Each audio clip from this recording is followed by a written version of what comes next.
Ladies and gentlemen, welcome back to another episode of the Clounger Podcast. Today we're joined with our, of course, two lovely co-hosts, Black Uchiha the Third, and of course, Free Amnio the Third. And today we'll be talking about Chapter 22 of Boruto, and also the illustrious interview of my guy Masashi Kishimoto. Yeah, I Ikimoto. almost called him Ikimoto. It is Ikimoto's interview. Oh damn, potato. But that's insanity, bro. That's insanity. That's like when they say that's when it's like when they say all black people are the same. That's crazy. Nah, we're talking about writers of Boruto. So they basically got the same role as writers of Boruto. So that's why I say potato, not their skin color origin. I'm just messing with you, buddy. All right, let's get into it. All right, Black Uchiha, he brought this to my attention, so I think he should spearhead this.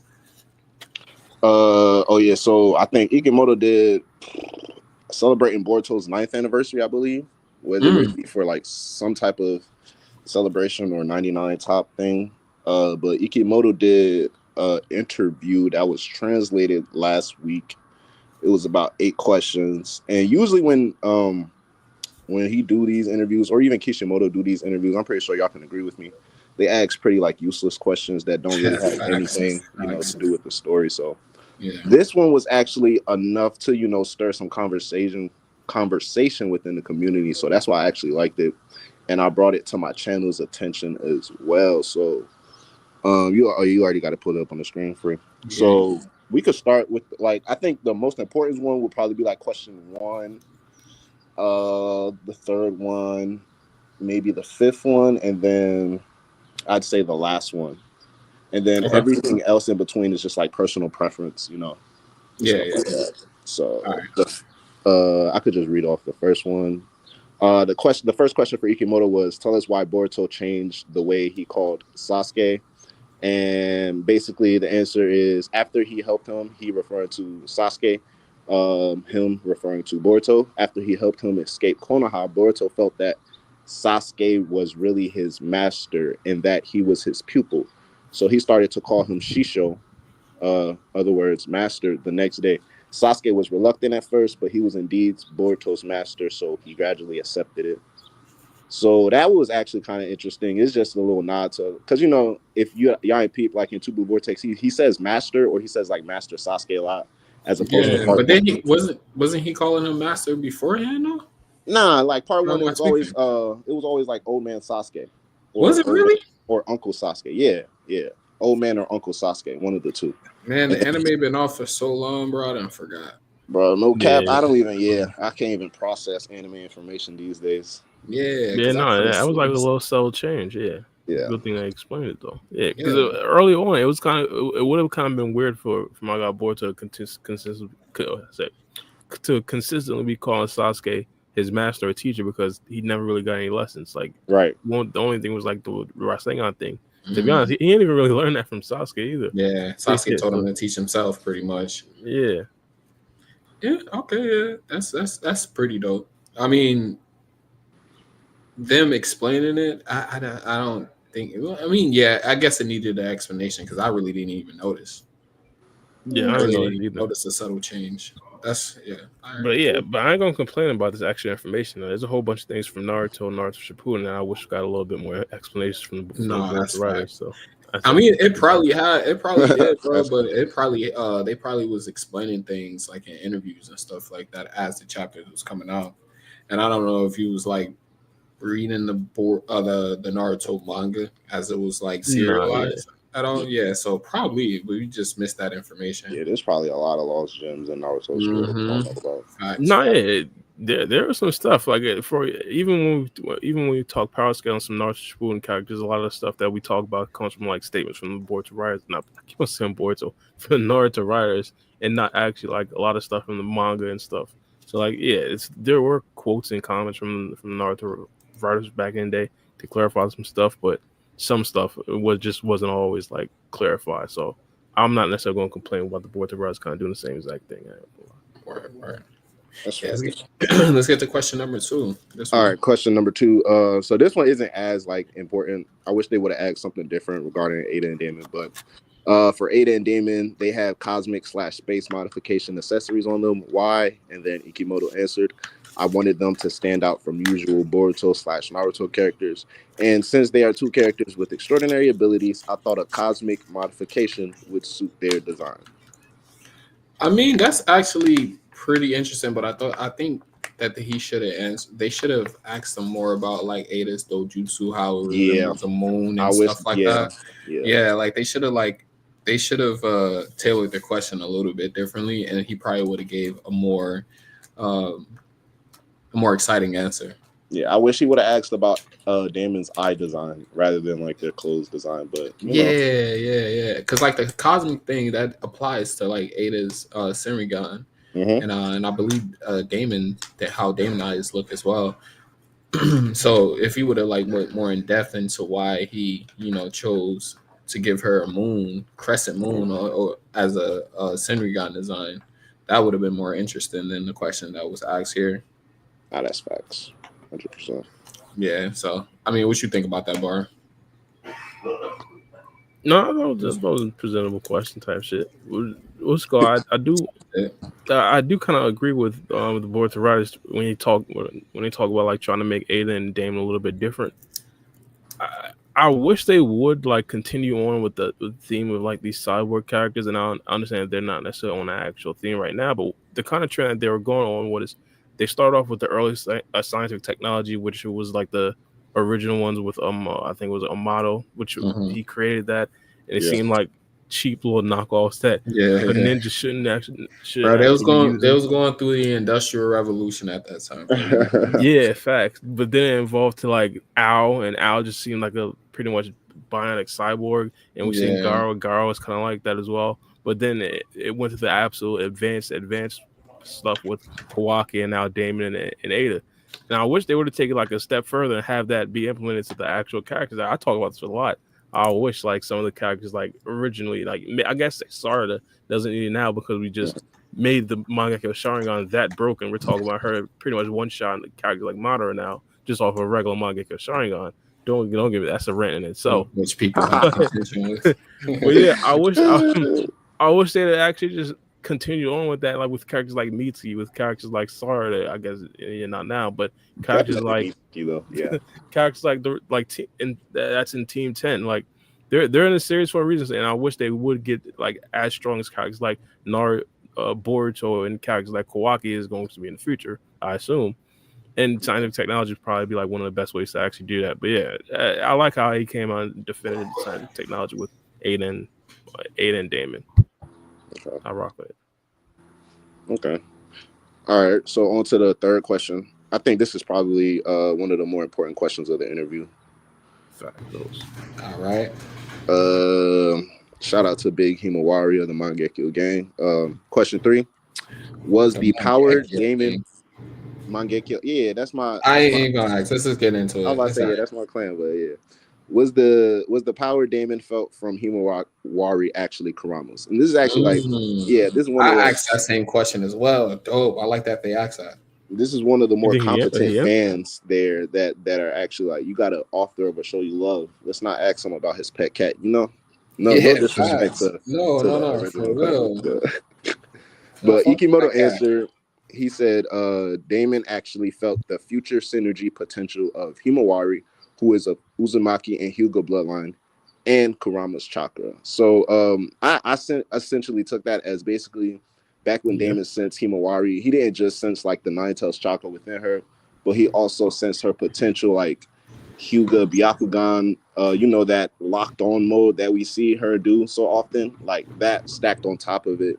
Like everything basically that Himawari can do because of her bloodline and now the Nine-Tails chakra. It seems like what he's saying is he felt the so that must have been that point in time when Kurama actually made her Jinchuriki. Like he must have felt that power once Kurama what do you call it, like spawn into, that sounds weird, but when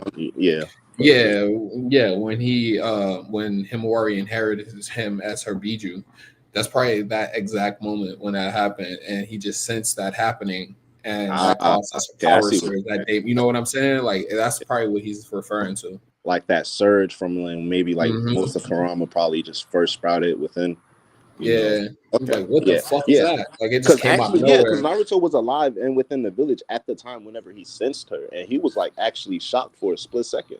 Yeah. At the door, so. And it's like it came out of nowhere too. Like it was just like, what the fuck? Because he always, I'm assuming like would have sensed Himawari's strength. So at one point, it just like surged out of nowhere. He was like, what the fuck is that? Yeah, exactly that. Yeah. No, it could be. Well, y'all don't suppose my guys out here like giving out any sauce about Damon's potential abilities, talking about sense of future or potential powers and stuff I like keep that. saying, bro, I think Damon got some advanced sensing abilities, bro, because like he's able to just tell things about other people's powers. Like, how does this little kid even know? Like, how did he know to explain Uzuhiko before Boruto even explained it? Like, how did he know that? You know? No, that's true. He said that was that's what that shaking was, and nobody else mentioned any type of shaking or anything like that. So yeah, definitely. I think he got some funny money business going on with his sensory skills. Yeah, for sure. Yeah, because even Ada, like when Damon was explaining his abilities, Ada told him to shut up. So we don't even know like the full scope of Damon's abilities, really. Right. Unfortunately, though, that was the only question regarding Damon in the interview. So I hope that wasn't like the only plot related question. No, we actually, like I said, question number 5 and question number 8 are two. Nah, question number 4 is interesting. Come on. Well, yeah, I was know gonna what say Jura question 4 reads, is bro. actually like pretty interesting. I like question 4 though. That's what I was gonna say. Rock out. Question 4 says, "What is written in the book Jura always reads?" And Ikimoto answered, "It's actually Jura's personal notebook. It contains various informations, daily discoveries, and things that he is curious about. It's an important tool for him to keep track of the growing mass of info he learns on a daily basis." So essentially, Jura is a writer, not an author. Yeah. That nigga is reading. You know what he's reading? He's reading that novel that Jiraiya wrote. Dang, I'm thinking, what's the name of it? What's the name of his novel? I forgot. Because Boruto he had a couple something paradise. The one that Kakashi always reads. Yeah. There was an episode Boruto and Sarada was looking for the novel too. Hey, chat, help us out. What's the name of the novel? Because I don't feel like looking it up. Make Out Paradise? Yes. Yeah, yes. that's what it was. Yes. Paradise. Yes. That's what Make Out Paradise. But no. Yeah, Jura's writing all of those serious, books. According to Ikimoto, he's writing all of those books that he's reading. Oh, that means that most likely, like it says various information, daily discoveries, things that he is curious about. It's an important tool for him to keep track of the growing mass of info he learns on a daily basis. So all the books that he's reading, he's writing that info down. Like on that chapter when he was fighting Team 10, when he scrolled through that notebook, he pulled that notebook out of nowhere. That's that notebook right there, and it contained the information that he found in a book that he was reading when it came to, because he called them the Inishiko trio. Like he knew too deeply of who they were. So they like Konoha has to have a database or some type of book of like every team and like I'm pretty sure they have like a database of every ninja or some shit like that. I think Jura is just like basically making his own Spark Notes. He's getting novels, he's getting all of these documents and he's reading them over, and then he's just creating his own Spark Notes, condensing the information, and that's what he's carrying around on him. Is that what it's called, Spark Notes? I thought it was called Cliff Notes. When I was in high school, it was called Spark Notes. So. Shit, nigga, I always heard it as Cliff Notes. Shit, potato, I guess. All right, you can go to question 5. I gotta close this door because I'm pretty sure y'all hear music. Hold on. Okay. Question 5. Y'all can hear me? Yeah, I can hear you. Okay. Question 5. During his talk, stop the background music. Thought it was over. All right, but during his talk with Amato, Boruto sees a glimpse of the future. Is it related to Koji's ability to 10 directions / prescience? And Ikimoto answered, it's one of Momoshiki's personal abilities. It allows him to see similar to Koji's ability. You cut out really bad. Oh, am I cutting out? Yeah, you cut out really bad. I'll read it for you real quick so you can get that straight. The answer is it's one of Momoshiki's personal abilities. It allows him to see bits and fragments of the future. It may seem similar to Koji's ability in some ways, but unlike prescience, it's not a shinjutsu and considered inferior in terms of performance. Oh damn. All right, Yeah, that's yeah, deep. That's deep. that's hella information right there. That is hella information right there. So, one of the things that was kind of like brought to our attention now is pretty much like pretty much explained to us through the question. But Momoshiki basically said that he was able to see Boruto's future, but now we pretty much get the answer that it's not as strong as something like prescience, and the answer that it is a legitimate ability that Momoshiki has, but it's just not as strong as something like prescience. But regardless, the ability is still there, and now we got to ask a question: will Boruto gain that ability to see futures as well? Like that just makes Boruto that much OP. Nah, facts, and that kind of like answers one of the questions that I had too. Like, where he said Boruto was going to lose everything, like he was like so sure of it. He must have only seen that glimpse when Boruto was like running away from the village and everybody turned on him. He didn't see past that, so he didn't know that Boruto wasn't going to actually like you know lose everything or like break down or type shit. Oh yeah, for a fact. And to be that makes a lot of sense. One of the things that Momoshiki did actually say was that he couldn't really see his own future, and right now Momoshiki's future is kind of super linked to Boruto's future. So him kind of trying to read Boruto's future it would make sense for it to not necessarily be like that clear, if that makes sense. Yeah, the only thing that kind of confused me on it was the fact that Momoshiki's, well, I always thought it was an inferior ability, but he specifies that it's not a shinjutsu. So it's like, because it's not like any type of regular ninjutsu to just be able to see bits and fragments of the future. Well, it says it's its own personal ability, so it may be something that it's just, personal to, well, obviously it's personal to Momoshiki, but just something that is like exclusive to him. Something that maybe he created on his own, or like when he ate one of the chakra fruits, somebody had that ability of seeing bits and pieces of the future, and he gained that ability from doing that. Like, he know how to copy abilities really great.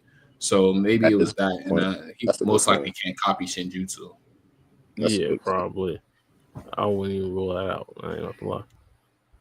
But it'll be kind of interesting to see exactly, like, specifically how that function work. Like in the future, hypothetically, if Momoshiki even pops out in this particular arc, can he now read more futures that Boruto probably has in the future? Can he read, let's say, hypothetically, Jura's future? Can you see Jura probably dying? I think it could probably be like a crystallization of the difference between prescience and Momoshiki's abilities if we actually do see it like in action in the next couple of chapters in the manga.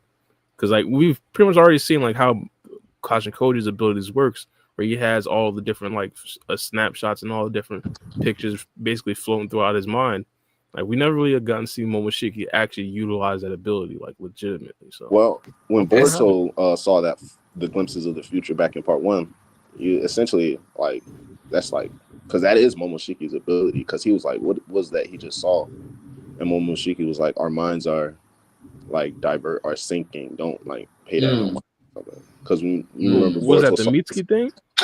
Well, he saw basically omnipotence happening before it happened, right? Everybody at the time was theorizing, oh, Boruto saw glimpses of the future of the village chasing Kawaki, but it turns out that was like the glimpses of the future where he was getting chased.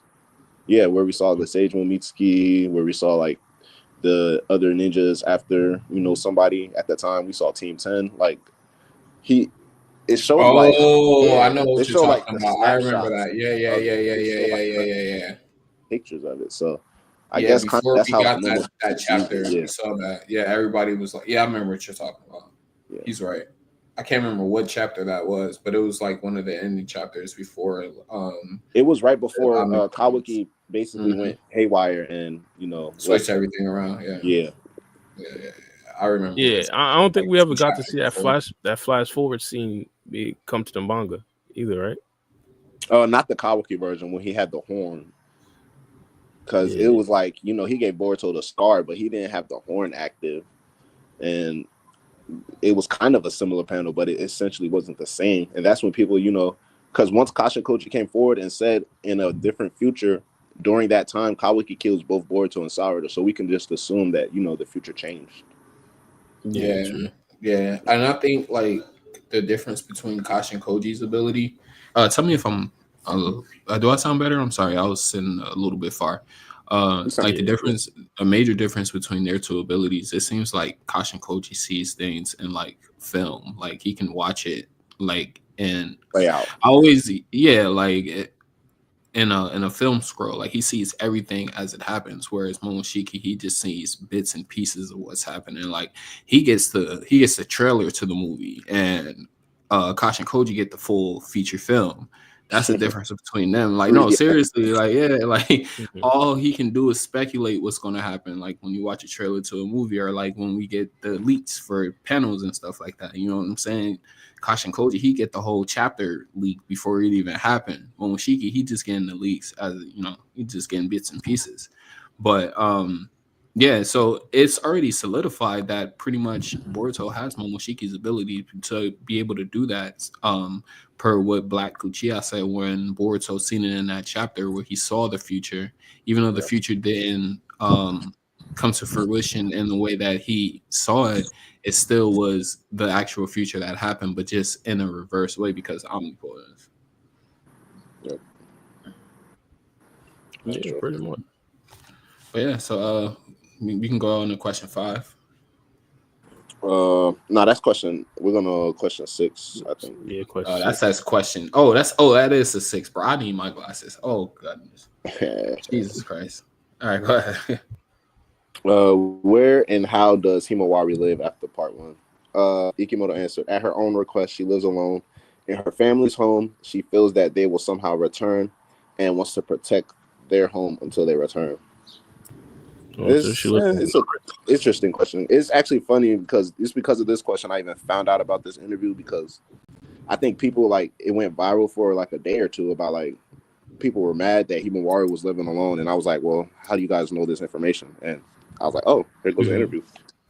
So yeah. I mean, I don't feel no type of way. I mean, she holding our household down. She holding she holding it down the fort. Yeah, she holding it down the fort. But that begs the question: where the fuck does Kawaki live?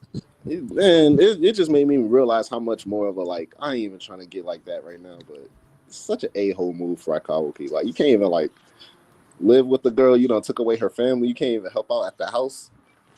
He probably feels some type of guilt if he does feel anything. Yeah, probably. Yeah. And he don't want her calling him big bro. He seemed annoyed by her and shit, so probably don't even want to be around her.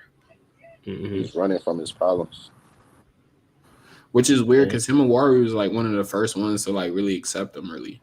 Besides Naruto, of course. And, try to make him so special and shit. It's weird. 7? But that'd just be more reason why he'd feel guilty, right?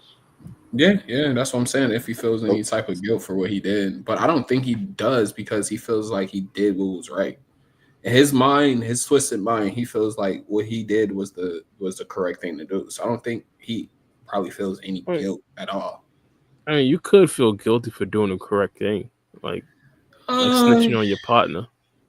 That's not the correct thing to do. How are you gonna snitch on your partner? How in any way? I mean, unless I wouldn't even if my partner arred somebody and I snitched on him, not feeling guilty at all. He murdered somebody innocently, I probably won't snitch on him though. But what if it wasn't innocently and you had to snitch on him? What I gotta tell on him? Why I gotta snitch on him for? All right, so it wouldn't be the right thing to do. Would you? Why do I gotta snitch on them though? If you kill somebody and they come question me, I'm just I don't know what you're talking about.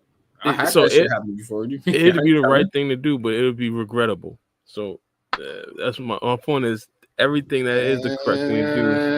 Ain't the right thing to do in my opinion. I let the police do their work. That's the right thing. Y'all better do the footwork. Do some investigating, some tracking on some cell phones, towers and shit. Don't come to me. Right. So you're saying that you just wouldn't do the correct thing to do or the righteous thing to do in that situation. I'm saying Kawaki is doing the righteous thing to do. I'll talk to police. And that I'm saying I talked to a cop yesterday because she had a fat ass, but I will talk to police, bro. I respect it. But I'm saying Kawaki is doing one of the righteous deeds that is kind of hurtful. You just Whoa, wouldn't necessarily do righteous that righteous deed is deed that's kind of crazy. hurtful. And I Righteous. respect it. I respect it. What, I can't not respect it. what is righteous about? I mean, in his mind, it is a That's kind of righteous like cult deed. talk coming from you, Bar. That's crazy. Hmm?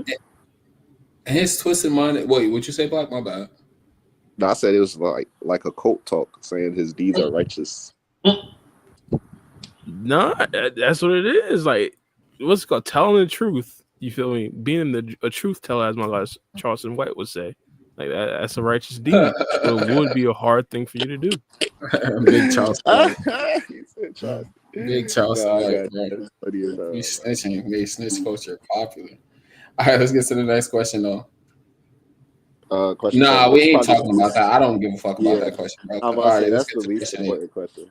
Question 8. How do the am I good? Am I good on audio? You're way better. Yeah. All right.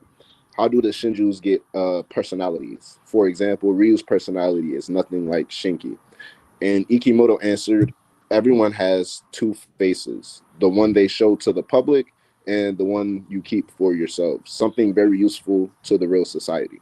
Since Shinjus had just been born not too long ago, they don't have this notion. They are thus primitive and true to their instincts.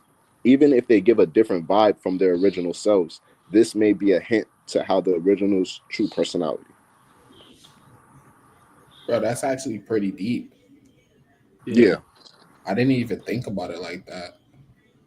Yeah, it's actually really deep, and it actually does make sense. So it makes me think. Well, he answered the question, so probably yeah. But it makes me think if he like intentionally tried to like make it a way where the surface level is kind of seen as like opposite personalities, but if you look deep into it, you can kind of link it to the true originals, personality and like maybe their thought process. Yeah, like But it's Matsu's crush on Konohamaru. Big time. yeah, but it's kind of seeming like he's saying like everyone has two faces. Like you have the you that you present to the world, but then you have the real you, the internal you, like Yeah. the actual like yourself. Like if you was to be you, the real you outdoors and stuff like that, the way you present yourself to the world would be different. Everybody kind of wear a Yeah. mask. Like I'm not saying like people are fake, but everybody kind of wears a mask No, yeah, I know and they what you act mean. different. You know what I'm saying? So like maybe that's what he's hinting to. I think Yeah, I I think was I gonna think say he I is. think no, go ahead, rock out, bro. Oh no, I was about to say I think he is. I think he is into something like that. I was gonna say But then yeah. I was like another good example would be like the question said the Ryu one for Shinki because you know how Shinki is so stoic, and in the I think it's the Urashiki arc or the Sand Village arc in anime, one of the clashes of ideals him and Boruto had was just putting your friends before the mission or just following your emotion or following logic first, and it was something that Shinki was really like dealing with. And when it comes to Ryu, it's like he wears his emotions on his sleeve because he says what he feels, and he's not afraid to say like, "Hey, y'all trying to play me," or "Hey, this isn't that," or "That's that," or "I have to kill you now." You know what I'm saying? So you can kind of look at it as like, for me at least, like Shinki's true personality. Like if he wasn't so stoic and worried about focusing on logic and putting the mission first, he would probably be able to, say what comes to his mind more often and more freely, like Ryu. Yeah, facts. probably. What about Bug being an absolute perv? Well, I don't know about being a perv. Like he probably hates. He probably hates Yeah, I Ada. think he just got animosity for a lot of people, bro. He like Ada so Yo, yeah. So his whole life he was like, "Yo, I'm gonna get your ass, bro." And then now finally he yeah, can do it, and he's like, "Yeah, I'm gonna get your ass, Ada. You Yeah, for first." sure. as soon as he got a power boost, he went. He going after all his ops. You gotta respect. You Yeah, gotta yeah, you respect Ada gotta like that. respect that shit. Yeah, yeah. If your ops got switches and shit like that, you get yourself a couple army guns. You gonna fight Hmm. back. You know I what know I'm saying? exactly who I'm going to first. Mm-hmm. You get That's yourself a funny. motherfucking rocket launcher, and your ops got switches. You come through with the rocket launcher and blow the whole block up. Hell Hmm. yeah, I respect it. I wouldn't encourage anybody to do that, but I'm just saying I respect it. You understand where Bug coming from? Yeah, big facts, big facts. But yeah, nah, that was dope. Hey, like thank you for bringing that to the pod though, because I had no idea this even existed. No, of course. I think that I was seen like this some floating good around on Twitter. insights. Definitely good insights, especially on like the Koji and Momoshiki stuff. I really like Yeah, that, and the Himawari and Kurama stuff. yeah. Well, the reason why I really don't be tapped in really like that is because I got two different Twitter pages. Like I try to keep both separate. So where like when I go on my actual Twitter page for like anime and shit, that's all that pop up. So I'm tapped in with the news, and then I got my main Twitter and shit. But Yeah. that's neither here nor there. Nah, yeah, I'm kind of like that too. I got that too. Oh, I thought you only had that one. Nah, I be talking about like sports and stuff on a completely other Twitter. Oh shit, I only got that one. All right, but yeah, let's get into the chapter though.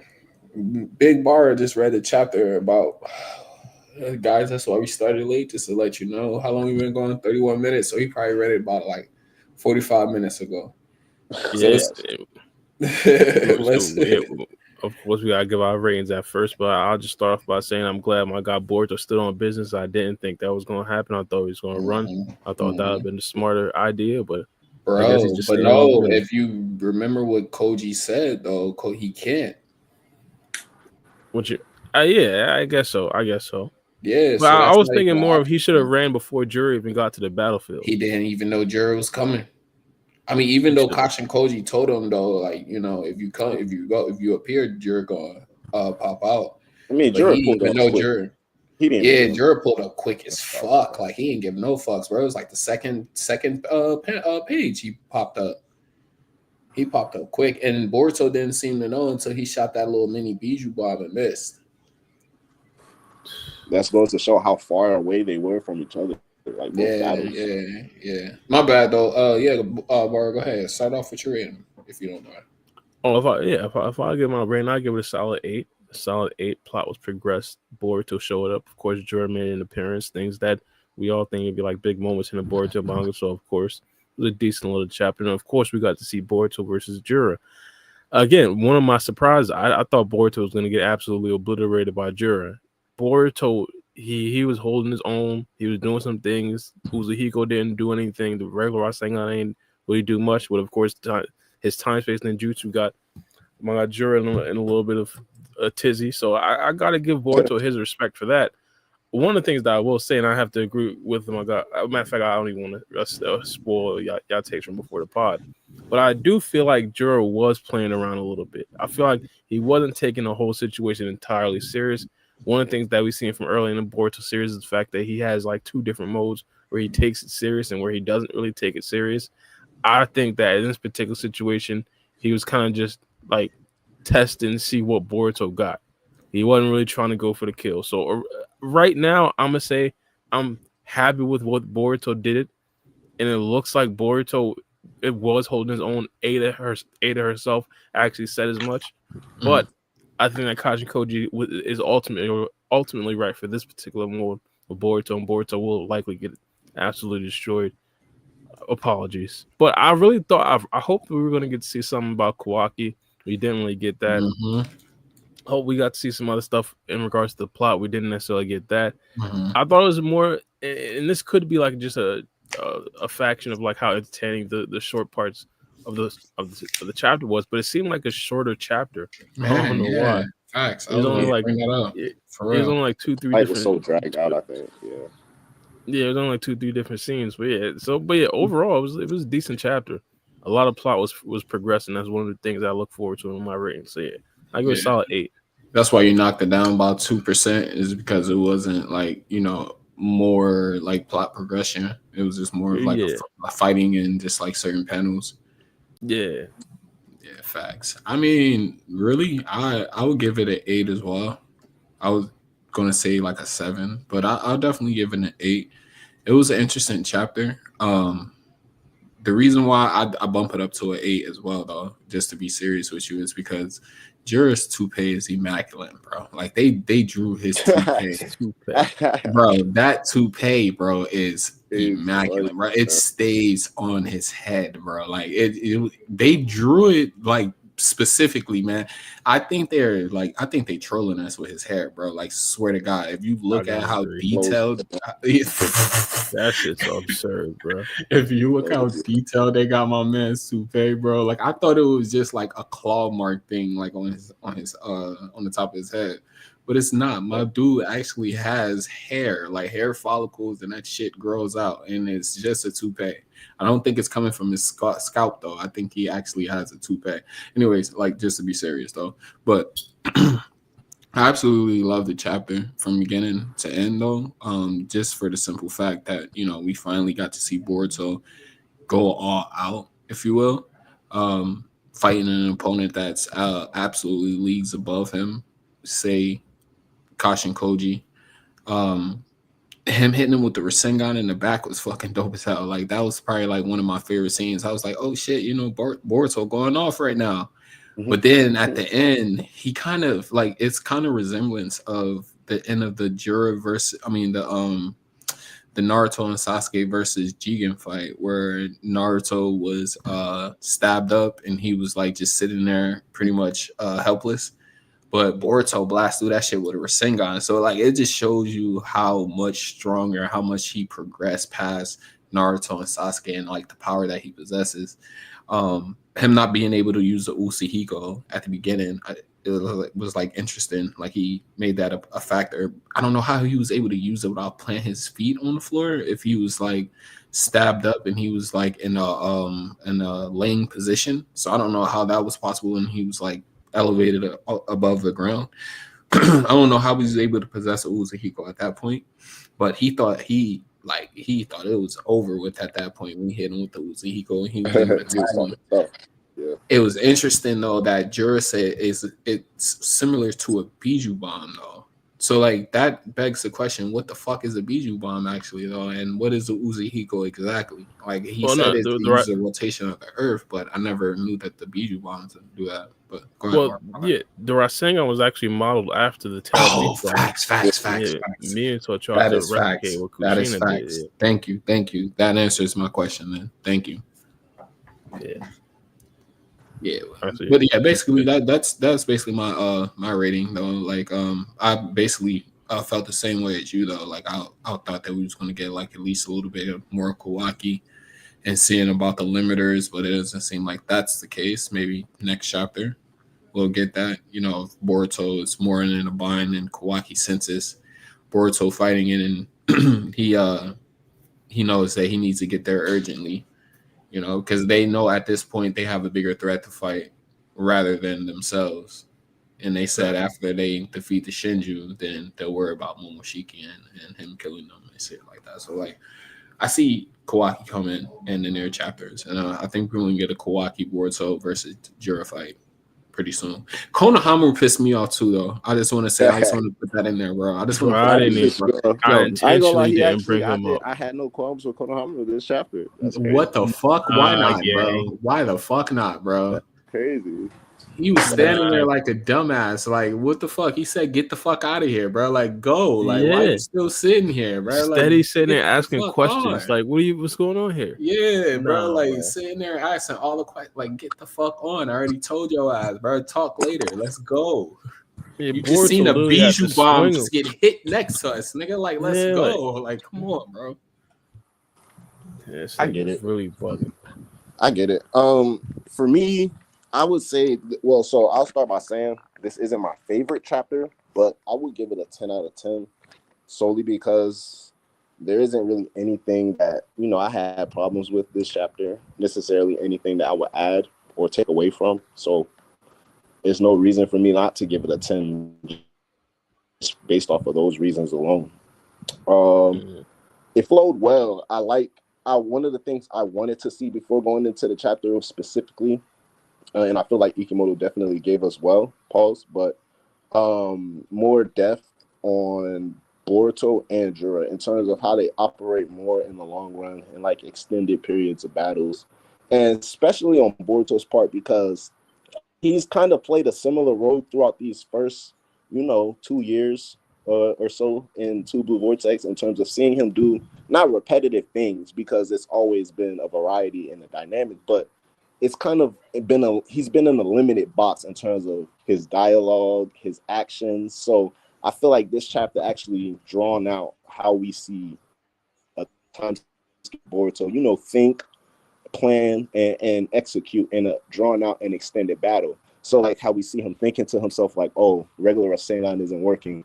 Maybe I can try Uzihiko. And then he's thinking, I need more time to get off Uzihiko, but he's not giving me enough time. And just like how y'all mentioned, when he and Konohamaru have dialogue and conversations, and then he's yelling at Konohamaru to run and get out of the area. So I like seeing all of these different areas of time skip Boruto and his character, and just seeing how he acts and propels himself on the battlefield. So that's something I really enjoyed.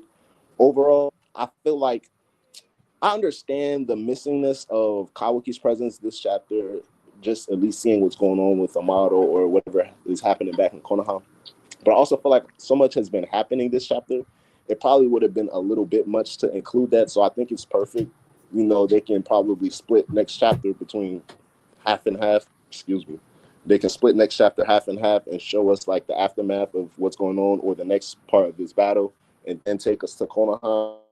But overall, like 10 out of 10 chapter, I have no complaints. And y'all know I've been wanting to call Konoha out, especially if I feel like, he done some really redundant things. But this chapter, like, I don't have any crazy expectations. I'm pretty sure I made that clear for my guy Konoha. I don't have crazy expectations. So I just appreciate the fact that, the questions he asked weren't as annoying, like per se when Boruto popped up and he helped them fight against Hidari within the village. He more so just asked regular questions, like, hey, this Thorn Soul bulb can return Moegi back, right? And then they had the little conversation about Matsuri. He's just like, oh, you killed her pretty fast. And Boruto's like, I can't take all the credit. You double Rasengan her.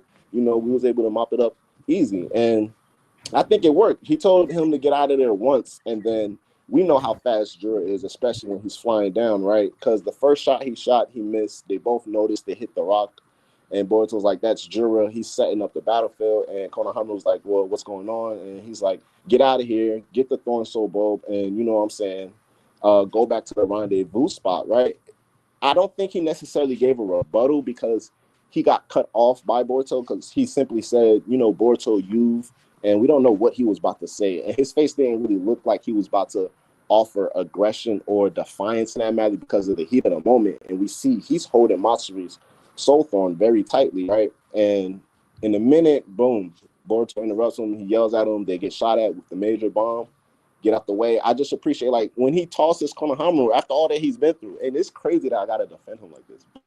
After all that he's been through these last few chapters, the minute he lands on the ground, he doesn't, turn his head. He doesn't hesitate. He just puts the burners on. He just gets going, So I appreciate that fact about him, like, understanding the priority of the mission. So overall, I think it was a 10 out of 10 chapter. I really did enjoy it. This is disgusting. This is oh shit. I could vibe with the ratings, but shit. the obfuscation of Konohamaru's duties is insane. We're applauding my guy for landing correctly on 2 feet and heading directly to what Boruto told him. We're applauding Konohamaru for that. This is insane. I didn't think like it's like I'm not giving him, like, I don't have crazy expectations for the character. So it's like this is he landed on his feet. He just took 1,000 needles to the back, and it's like I'm just saying, like, okay, Konohamaru, like, boom, he nice little code of I don't know, John Wick or Avengers type landing, and he just puts the burners on, right? I just appreciated that panel. Maybe I appreciate the artwork that Ikimoto provided, right? Because in that moment, Boruto tosses him pretty far. Pause. He tosses him pretty far. Yeah, I pulled up the panels. Ducks and rolls, and then he skedaddles on out of there.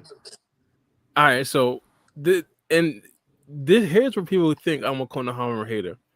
I'm going off what I believe the Boruto writers are going to do. The Boruto writers up to this point has disrespected my guy Konohamaru to the utmost 10th degree.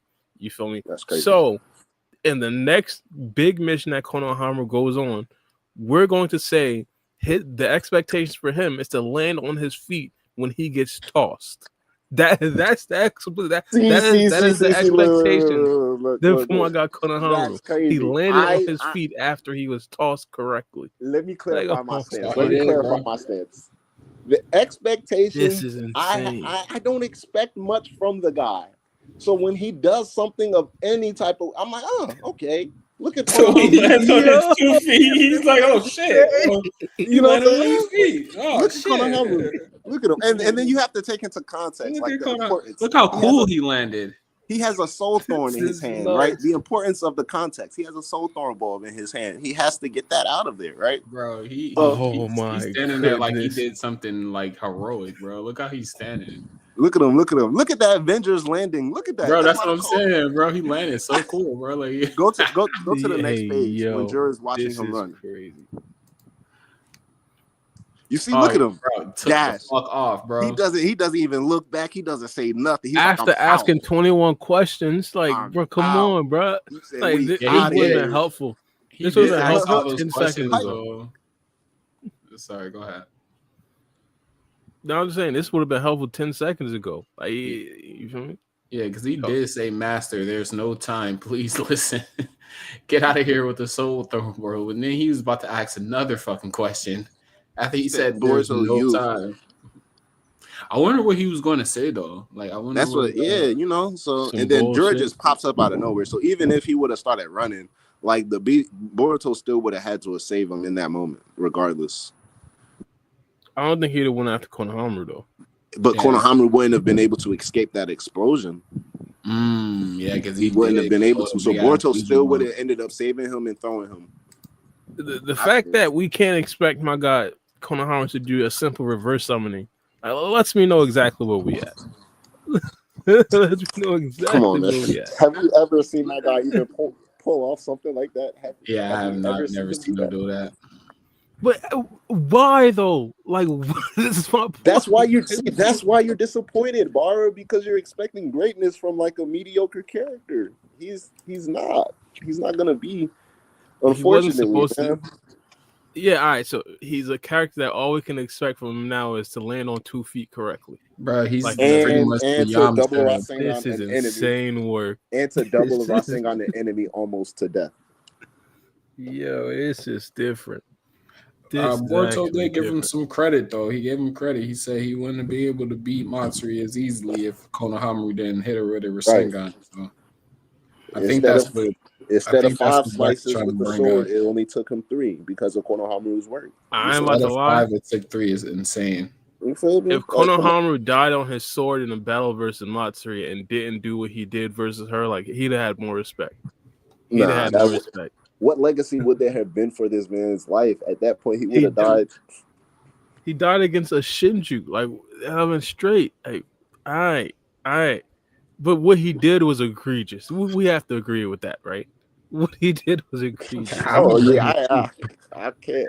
I'm agreeing with both of you guys. Like, chat. It was definitely the entire encounter for this mission of Konohamaru. Like, he stopped being cold after the introduction. Like, when he walked up and he was like, "I'm Konohamaru," and then he had that panel, it was tough. I was like, okay. But after that, it was like, all right, yeah, this is the Konohamaru we know. You know, this is nasty, chat. He risked the lives of literally everybody on planet Earth because he fell in love with the tree stump. Like, this is nasty work. Like, what are we doing here? What are we doing here? What are we doing? That's crazy, Bara. The beef is real, bro. With Konohamaru. This is crazy. Hey, we gotta get off Konohamaru. This is why I didn't bring him up when I did my ratings. This is why. Oh no, I had to, bro. I'm about to say he had to get it off his chest. So I had to get it off my chest, bro. I was highly disappointed, bro. I was highly disappointed.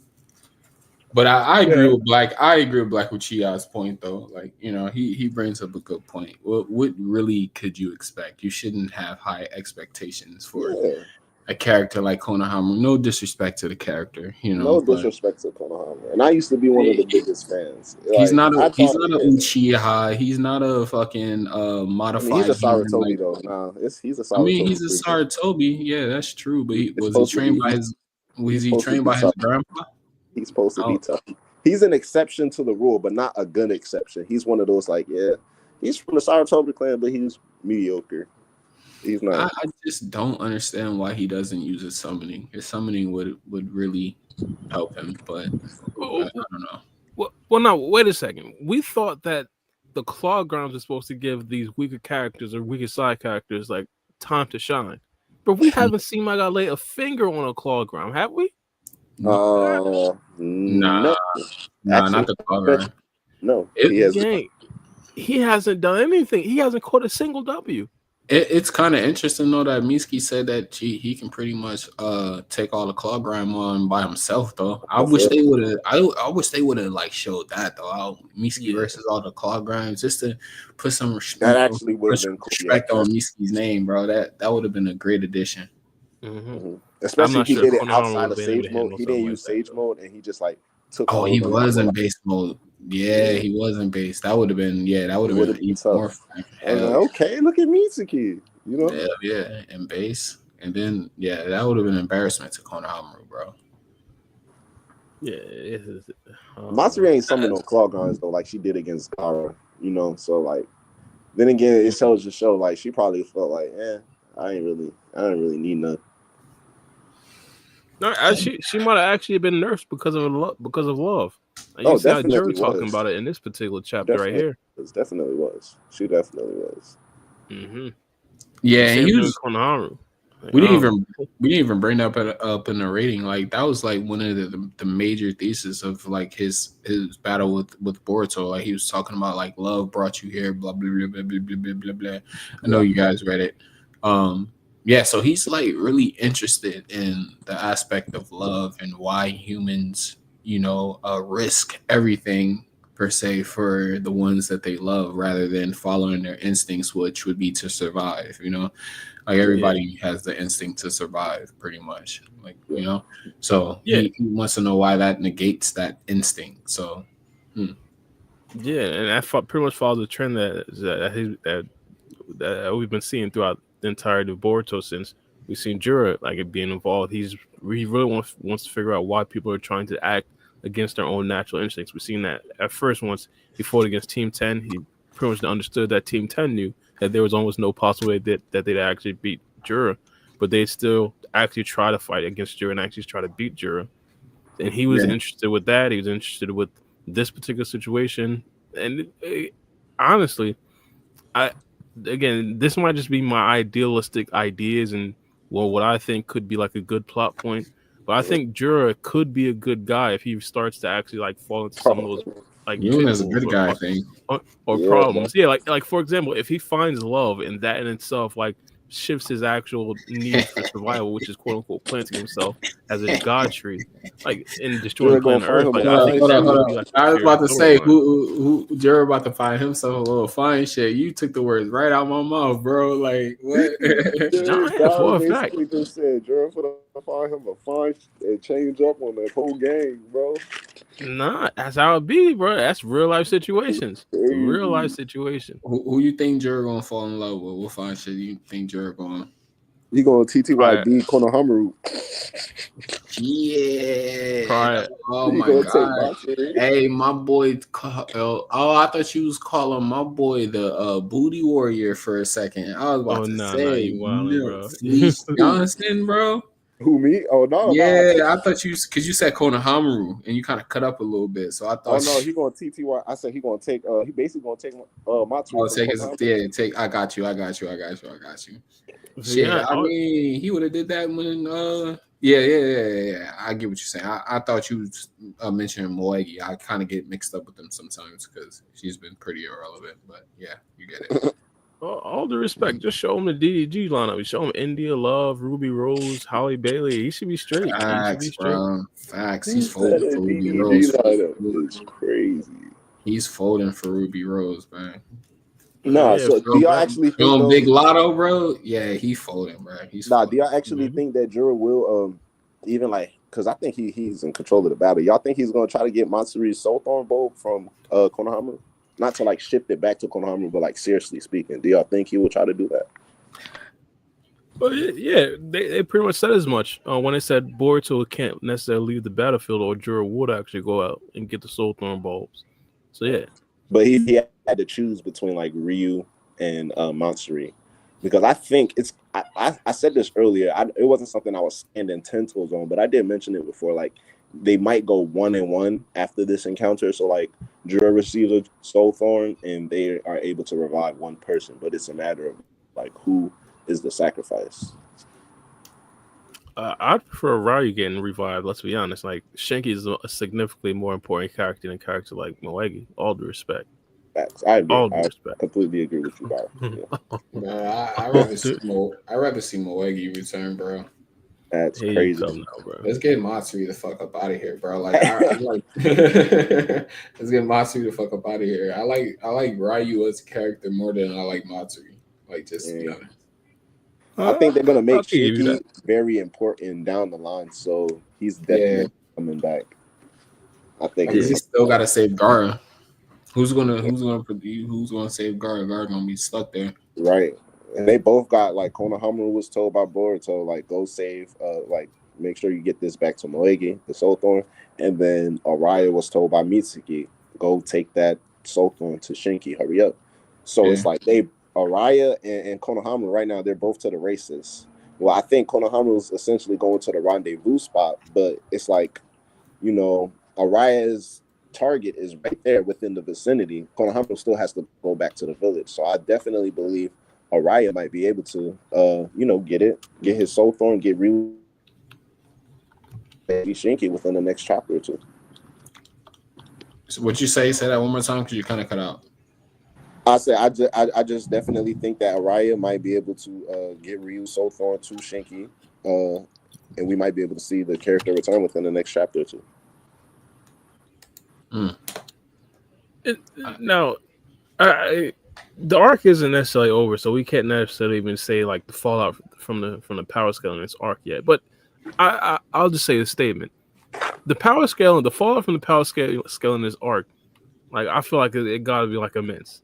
Like coming out of this arc, now we have to assume Sara is stronger than a character like Gara because Gara got destroyed by Moegi or Matsuri, and supposedly Konohamaru even beat Matsuri. Like she's piecing Gara up, bro. Come on, bro. I don't know. What I believe is Matsuri was just significantly weakened because she felt she was in love with Konohamaru. Nah, I would say Sarada would definitely piece up any of the current 5 Kage right now. I can't say that. What the Sarada? That's crazy. Because you even brought the Sarada up out of nowhere. Sarada's in one panel this whole chapter, and she was taking a nap. Word. Yeah, I mean, suppose they made a point to have Jura actually look at Sarada. Do you think that's about anything? What panel was that? I don't even remember. In the beginning, I think that's probably it's either one of two things. Either he's looking at her because we know that he can see and sense through the Shinju, so he's probably looking at her because he seen it, heard how her battle versus Ryu play out, and you know she had that whole entire conversation about love and feelings and stuff, or simply because he notices her and he's like, that's Hidari's target. It could be. Or it could just be respect, like she destroyed her life. Like yo, you. I didn't expect that right there. She just put his man's on a shirt, crazy. Yo, easily too. Like he was like happy she was asleep. Oh, she taking a nap. Let me. That's what I'm saying. Hey, bro, I'm saying y'all go to chapter 21. No, don't hype up Black Uchiha. look at Jura's eyes in chapter 21 when he seen Ryu's finger. This boy was shook, bro. He was like, nah, I don't want no parts. Let's pretend like we ain't see that. You feel me? I'll tell you. I can go back to chapter 21 just for shits and giggles for you, bro. Like, oh shit. What the fuck? I'm trying to tell y'all. You gotta give me the page though. Go. All right, so when Ryu's getting destroyed, right around like boom, he about to pull out the claw gun. Go. Keep going. Dang, he's about go. It's further down. He's about to goddamn, bro. Somebody so about it's to get arrested in your neighborhood. I think you passed it, bro. I think you passed it. I think the cops passed up whoever they trying to motherfucking arrest in your neighborhood because I think that's a fire truck. it's right here. Yeah, bro. Look at that. Look at that. That's like, let's hope nobody noticed that. He's looking at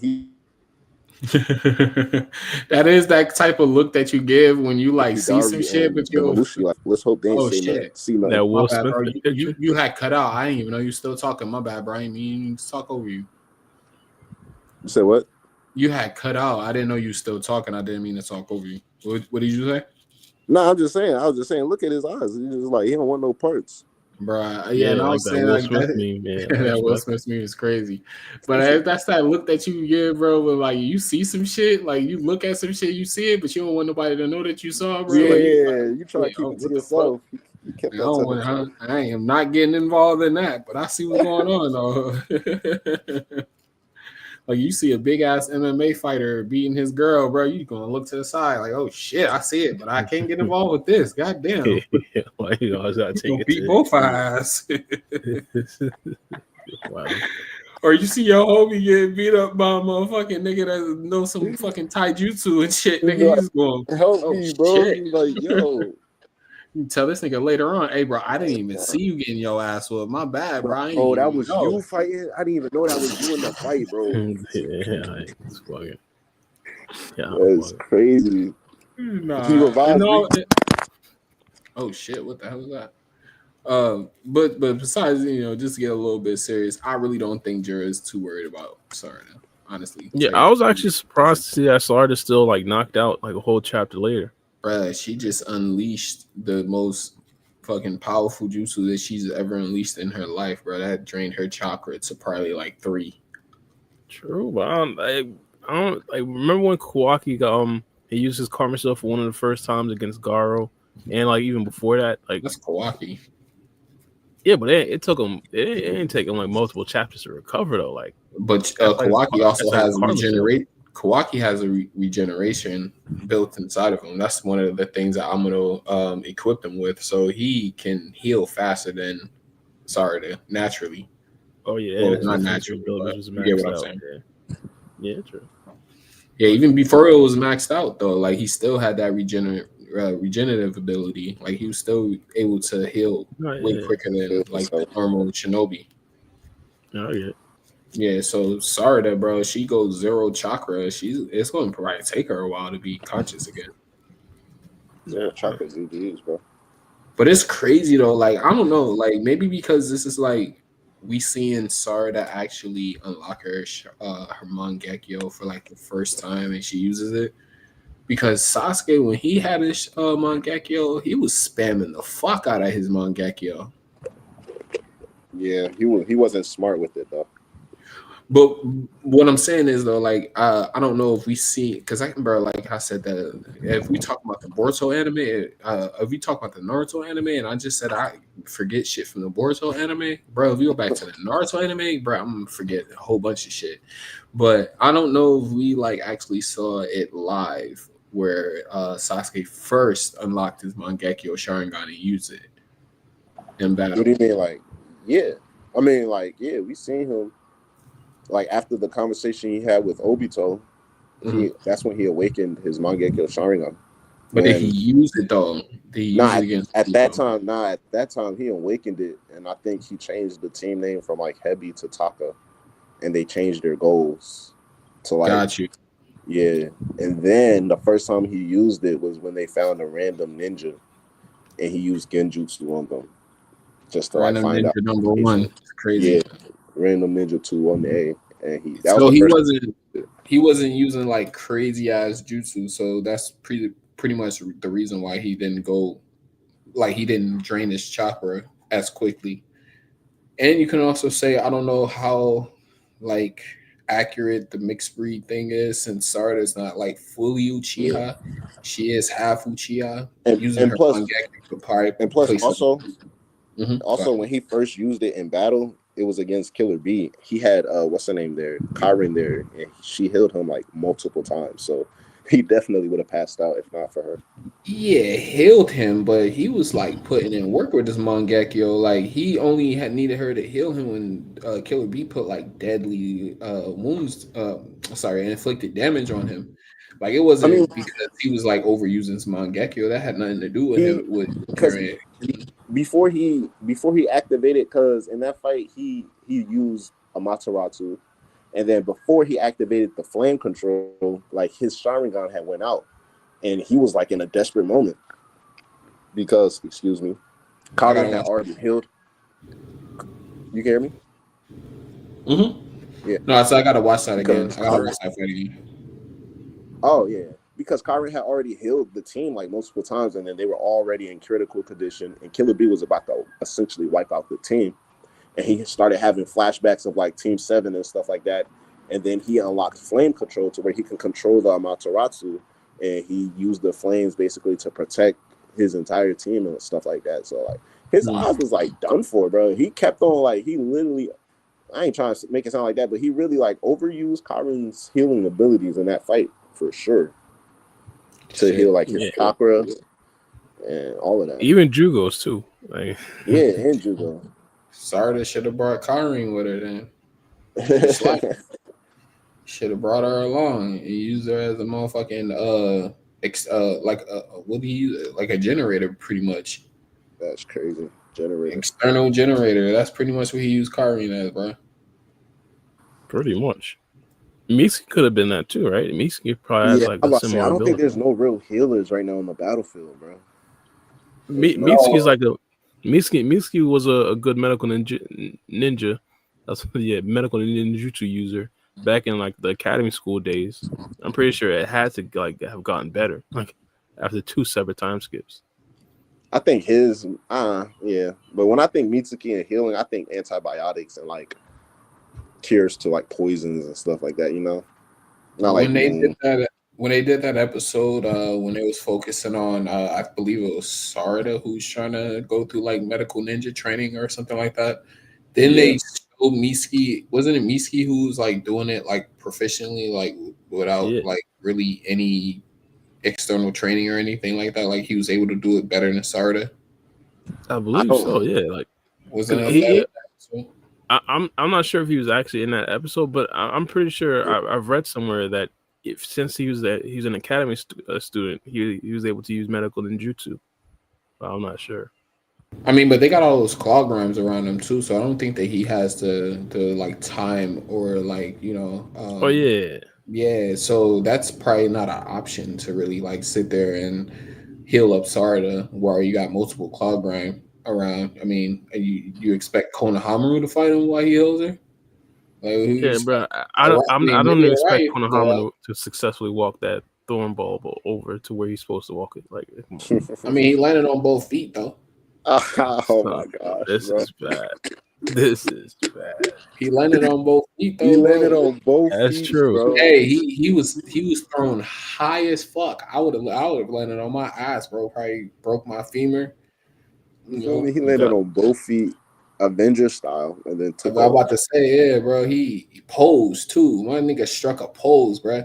The pose had his arm in the air and everything, bro. Like he did the Black Widow pose. He did the motherfucking what's my man name from he did not All for One, fucking One for All Might. You talking about All Might? All Might. There you go. Yeah, he did the All Might pose for a second. Lifted up the fist, but everybody knows it's all good. Big Konohamaru in the building, bro. I got the soul throwing bolt. One question, real quick. We got a super chat, but I want to ask y'all one question before we get to this. Mainly Black Uchiha, since you gave this a 10 out of 10 rating, do you think this chapter was better than the chapter prior? Nah, I don't. Chapter 21, I like it more. It's also a 10 out of 10, but I like chapter 21 more. Yeah, like I'd agree. The reason I gave this a 10 out of 10 is because there wasn't necessarily anything I would have added or taken, but like I can kind of take that back because after you mentioned, you know, I would have liked to see Mitsuki take on those claw arms, so that could have been something. So maybe a 9.5, but I don't really think I can do that. Really, I mean, I can do it without me. You feel me? But like, I say a 10 out of 10 because I can't really take anything. That's decent. What Bar? You like that chapter more as well? Yeah, chapter 21 was elite. Yeah. Peak chapter. Hey, chat. What do y'all think? Do you like chapter 22 or chapter 21 more? Throw it in the chat. But we do got a super chat from Jordan. Thank you for the $5 donation. So he wants to know about how Konohamaru is thinking about Boruto as of right now, since he saved his life not once but twice. And that I'll brings even us add back to that. that brings us back to the conversation when he was like asking, like we was wondering what he was going to actually add. Yeah, basically, Boruto cut him off. So I feel like we probably would have gotten deeper into that. Facts. And I'll even add to that. He called Konohamaru master. Like, you feel me? So yeah, Konohamaru all messed up. Confused as hell. Like what? He never called me master before. Master. Yeah, because I mean, if it's really a switch, he would be thinking he's Kawaki. And at that point, he just master a day in his life. He just seen him take down a 10 tails level entity in an instant, and he like now he called it me master. He like shoot, all right. I ain't gonna argue. Konohamaru's Rocket Man's story time is going to be absolutely elite. He came face to face with Nagato. He trained Boruto. He came face to face with characters like Ishiki Otsutsuki, and he lived to tell a day. Oh yeah, on paper, people are gonna be like, "Why isn't he the strongest?" On paper. This guy survived through everything. Everything. Yeah, why ain't he the strongest? But yeah, so as of right now, though, like, what do y'all think the thoughts of Konohamaru towards Boruto is? Though, like, I'm gonna say the same thing. If you can speculate. I'm gonna say the same exact thing. All the respect, as I said, I have zero faith that Konohamaru is going to do anything impressive. So him basically breaking the hold of omnipotence, like, I have zero faith in that. That would be something impressive. So like, as of right now, I think that Konohamaru might be thinking that, hey, Boruto might be a good guy, but as soon as that omnipotence rewrites itself, it's gonna beat Konohamaru's ass, bro. I'm telling you, bro. You don't forget all about this. I mean, but you got characters like Mitsuki. I don't know if you. Because they only said that, like, I forget names so bad. Who's Hokage right now? Shikamaru. Sorry, they say Shikamaru. He was able to resist Ada's ability, love ability, her charm ability, because of his high intelligence and his resistance. But you got like Mitsuki, who's like starting to question, reality as far as like Boruto being his son. So you don't think that? Sorry, but. Oh, no, finish your question. I think I'm about to answer that question, but yeah. So you don't think that like Konohamaru? I'm not saying that like maybe he's not on the intelligence level as Mitsuki, but Mitsuki's kind of like similar to the Claw Grimes. Like Mitsuki is like still infant that's growing, even though like we got 3 years in, so you say Mitsuki's like 7 years old, but he's still like learning the world and like what life is really still about. So like if he can wonder, what's really going on, what's the deal with this person, because I'm not feeling what I'm feeling with Kawaki, who is supposed to be my son or whatever. Like, you don't think Konohamaru, after being saved twice, the impact of like that alone would change his perspective of who Boruto really is, and maybe question if what he thought or what his memories that he perceived is actually incorrect? No, see, the reason, no. Let me just explain. Goddamn. Konohamaru is just dumber than Mitsuki and Shikamaru. Let's be honest. Now, I get where you're coming from. Mitsuki is like more of like an infant type of character right now. I guess you could say like he's maybe like 5 or 6 years old or something like that. He ain't an infant. He like in kindergarten right now. Yeah, he's like kindergartner, but he was still always like known to be like one of the most intelligent academy students and the most intelligent Genin and now most intelligent Chunin in the entire series. So like he would be like a different case. Konohamaru, this is the first case for omnipotence that he had to avoid. Ada's enchanting ability. My God, I told you that did not affect him. My God, he got 0 shot. Ada He didn't was one bro, shot. and it Mike. was He got just zero so shot, Mike. bad. He was He just got like, knocked out. God damn, and then passed out, bro. I'm telling you, He it got had zero nothing, shots. and nothing. He It got was zero shot, it Mike, had bro. nothing to do That with was the the first song, time I seen something like that in my life. I never seen a character get zero shot in my life. bro. It had Konohamaru nothing, for the first time in my life, he got zero shot. bro. Like It was how is that possible? nothing So to do with that. he is. Konohamaru versus Omnipotence is like Brock Lesnar versus like the original Bug. Bro, Like no. there's no beating him. There's No, Konohamaru is like a watered down Jiraiya, bro. He saw a baddie, bro. And the only thing that they didn't do is give us the nosebleed because they started taking that out of anime for some reason. But bro, like he just seen a baddie and passed the hell out, bro. That's all. Exactly. No charm ability, nothing. That shit she didn't even need that for Konohamaru. She didn't even activate it, bro. It wasn't active. Nothing to do with it. So we can't even add that. No, I'm just fucking around. I'm just being funny, bro. Gang, after he fell in love with a tree, bro, I'm done. Like he fell in love with Matsuri. Nah, he didn't fall in love with Matsuri, bro. He didn't fall. Well, yeah, Jura did state that, but I think it was the love for Moegi more than Matsuri, though, because he didn't want Matsuri to even call him, gang. bro. Like, bro, we had this whole thing. I can't let you get away with that. Hold on, we had this whole thing when we was bagging on, bro, that he wouldn't let Matsuri call him Konohamaru-chan because of Moegi or whatever. So I don't think he was like totally in love with the character of Matsuri, but just Moegi. That's why he had. Yeah, I'm with you. I'm here. Do we expect Yodo to be like, nah, we can't kill Ryan? I don't because I love shit from Yodo. but it's crazy. You don't expect anything from her, but we still expect more from her than Konohamaru. Yeah, because Konohamaru landed on both feet, bro. Yoda would not have said, I love Shinki so much that I'm going to keep alive the God Tree version of him that's keeping the original version of Shinki dead. Like, even she would have said something that idiotic. But Konohamaru, we can't even expect him to be above that. Bro, females, they develop females develop faster than males. So Konohamaru is a grown man pushing 30. Yeah, he's like 29. Yeah, he that like, nigga's in his 30s. Damn. Yeah, I was hoping he didn't bring that up. All right, that's cool.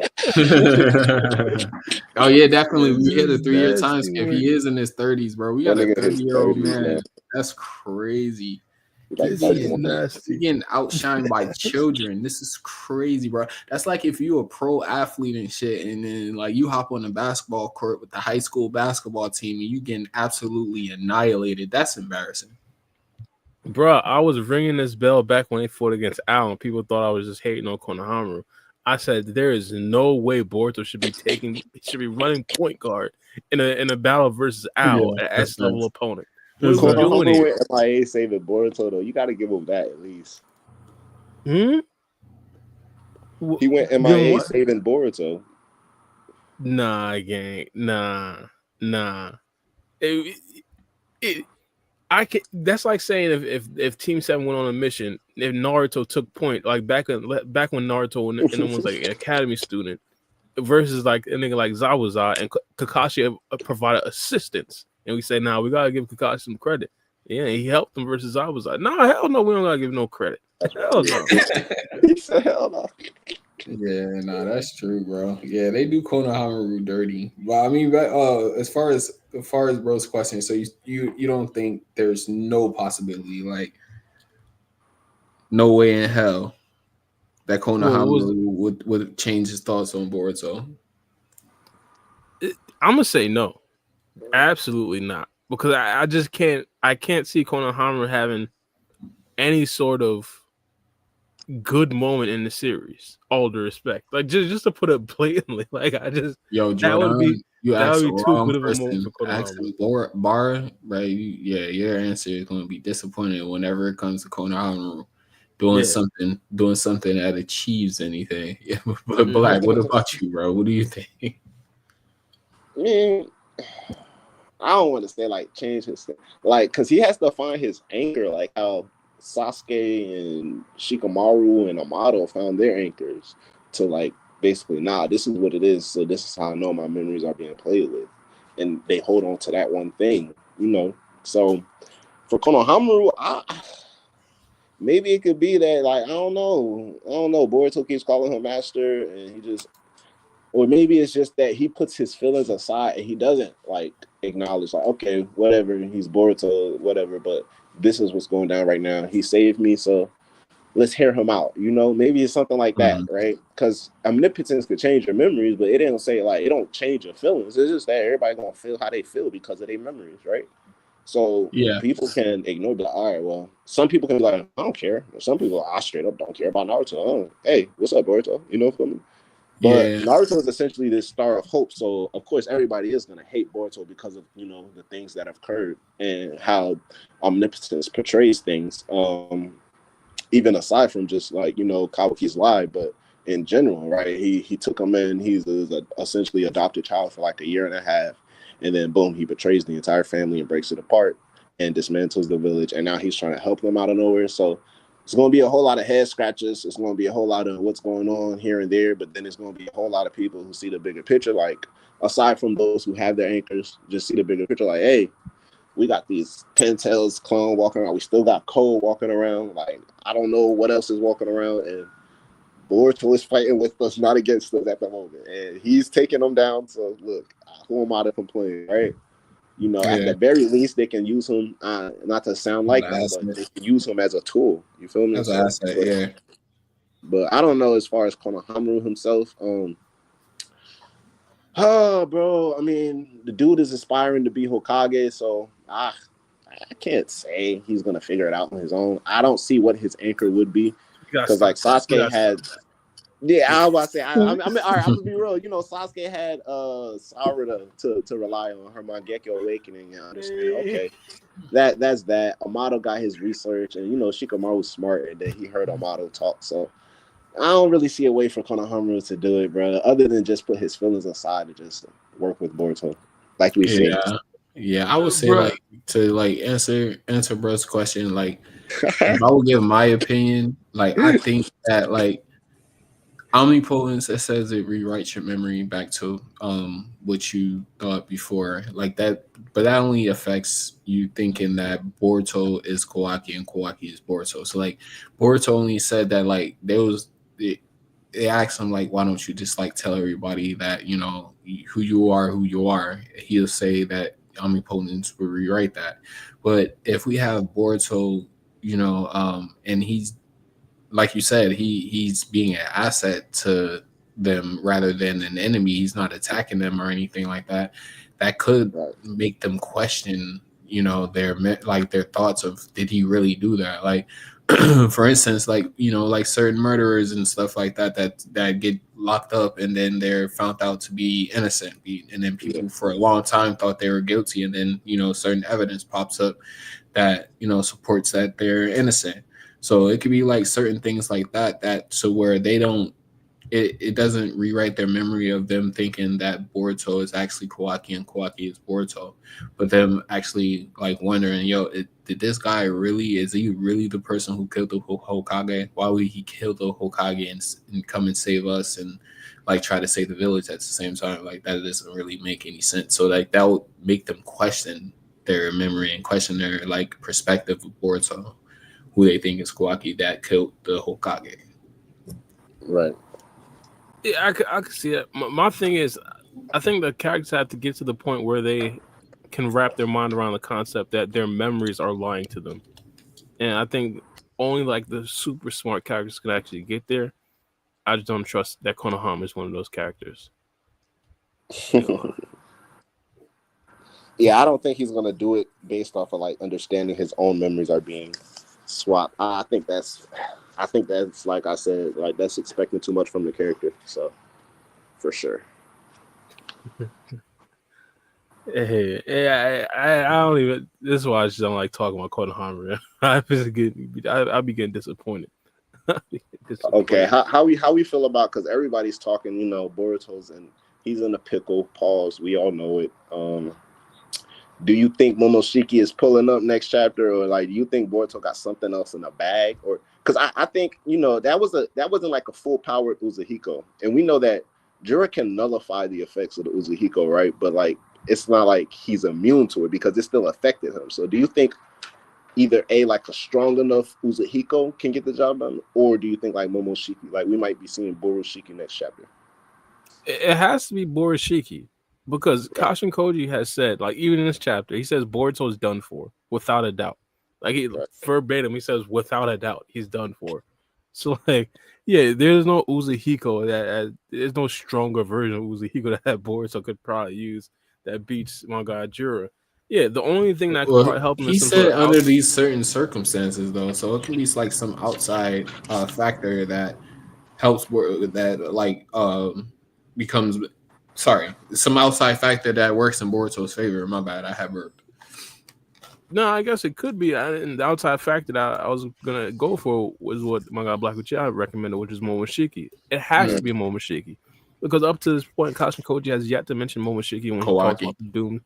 Yeah, and Kawaki as well. But even Kashin Koji hasn't really mentioned Momoshiki when he talks about like the Doom predictions with Boruto. Like, he rarely ever mentions Momoshiki. I think for good reasons, possibly because there's an outside possibility that at any time that Momoshiki takes over Boruto, that Momoshiki might win the power struggle for Boruto's body, and that right there in itself could pretty much just upend the fight against Jura. But again, hypothetically, if Momoshiki pops out, it's a singularity that Kashin Koji isn't really accounting for, and that in itself could present brand new opportunities and brand new futures that Kashin Koji just isn't really accounting for. So like, hopefully, like this is like the actual thing that gets my guy over the hump. He has to. I think he considers Momoshiki as a singularity. Momoshiki and Boruto is one, so he. But does Kashin Koji know that? Yes. How? Kashin Koji knew that Boruto was Momoshiki's vessel from the beginning, and if he's seen every possible future, he most likely. Yeah, if he's seen every possible future, then he most likely seen the future where Momoshiki took over Boruto's body at one point in time because he saw all those futures before he even met Boruto. He could see those futures. He could see those futures, but he can't necessarily rationalize those futures. Right? He doesn't necessarily. But like you gotta understand like how far back he unlocked the ability. Like he unlocked the ability way before Two Blue Vortex. It was right after the fight with Ishiki. Yeah. So I get that, but you get my point. He take over his body. He's seen Kawaki kill him, and he's seen Momoshiki what he did and everything. Like so, he's seen all that, bro. Like he's seen all that. So I'm pretty sure he knows about Momoshiki. No, he knows about Momoshiki. He doesn't know the actual function of the I want to call it Jinchuriki and Intel Beast relationship, but he doesn't know the function of the Otsuki and Vessel relationship. I'm not necessarily sure if he knows that whatever Momoshiki thinks about, or some things that Momoshiki thinks about, Boruto can hear, and some things that Boruto thinks about, Momoshiki can hear. He knows the function, like he sees the outcome of situations, but he doesn't know what internally led up to that outcome.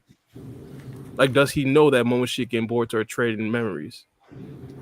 I think that if he sees everything and like how it's like mapped out, like he probably seen when Momoshiki stopped time and talked to Boruto and everything like that. Like I think he would have saw that. Yeah, see stuff like that. I don't know. I think I really think, bro. We're talking about a Shinjutsu ability. Like you don't think that would like override anything Momoshiki can do? Like as far as they just said in the interview that we just read, they said it's an inferior ability. Like you don't think that he would be able to see what Momoshiki's seeing as he's presented into Boruto if he's seeing every timeline with Boruto. Just because one of Momoshiki's abilities is inferior to the prescience doesn't mean that now that prescience ability could pretty much read everything that Momoshiki is doing. No, I wouldn't say that. So you think that when he sorry to cut you off. So you think when he saw that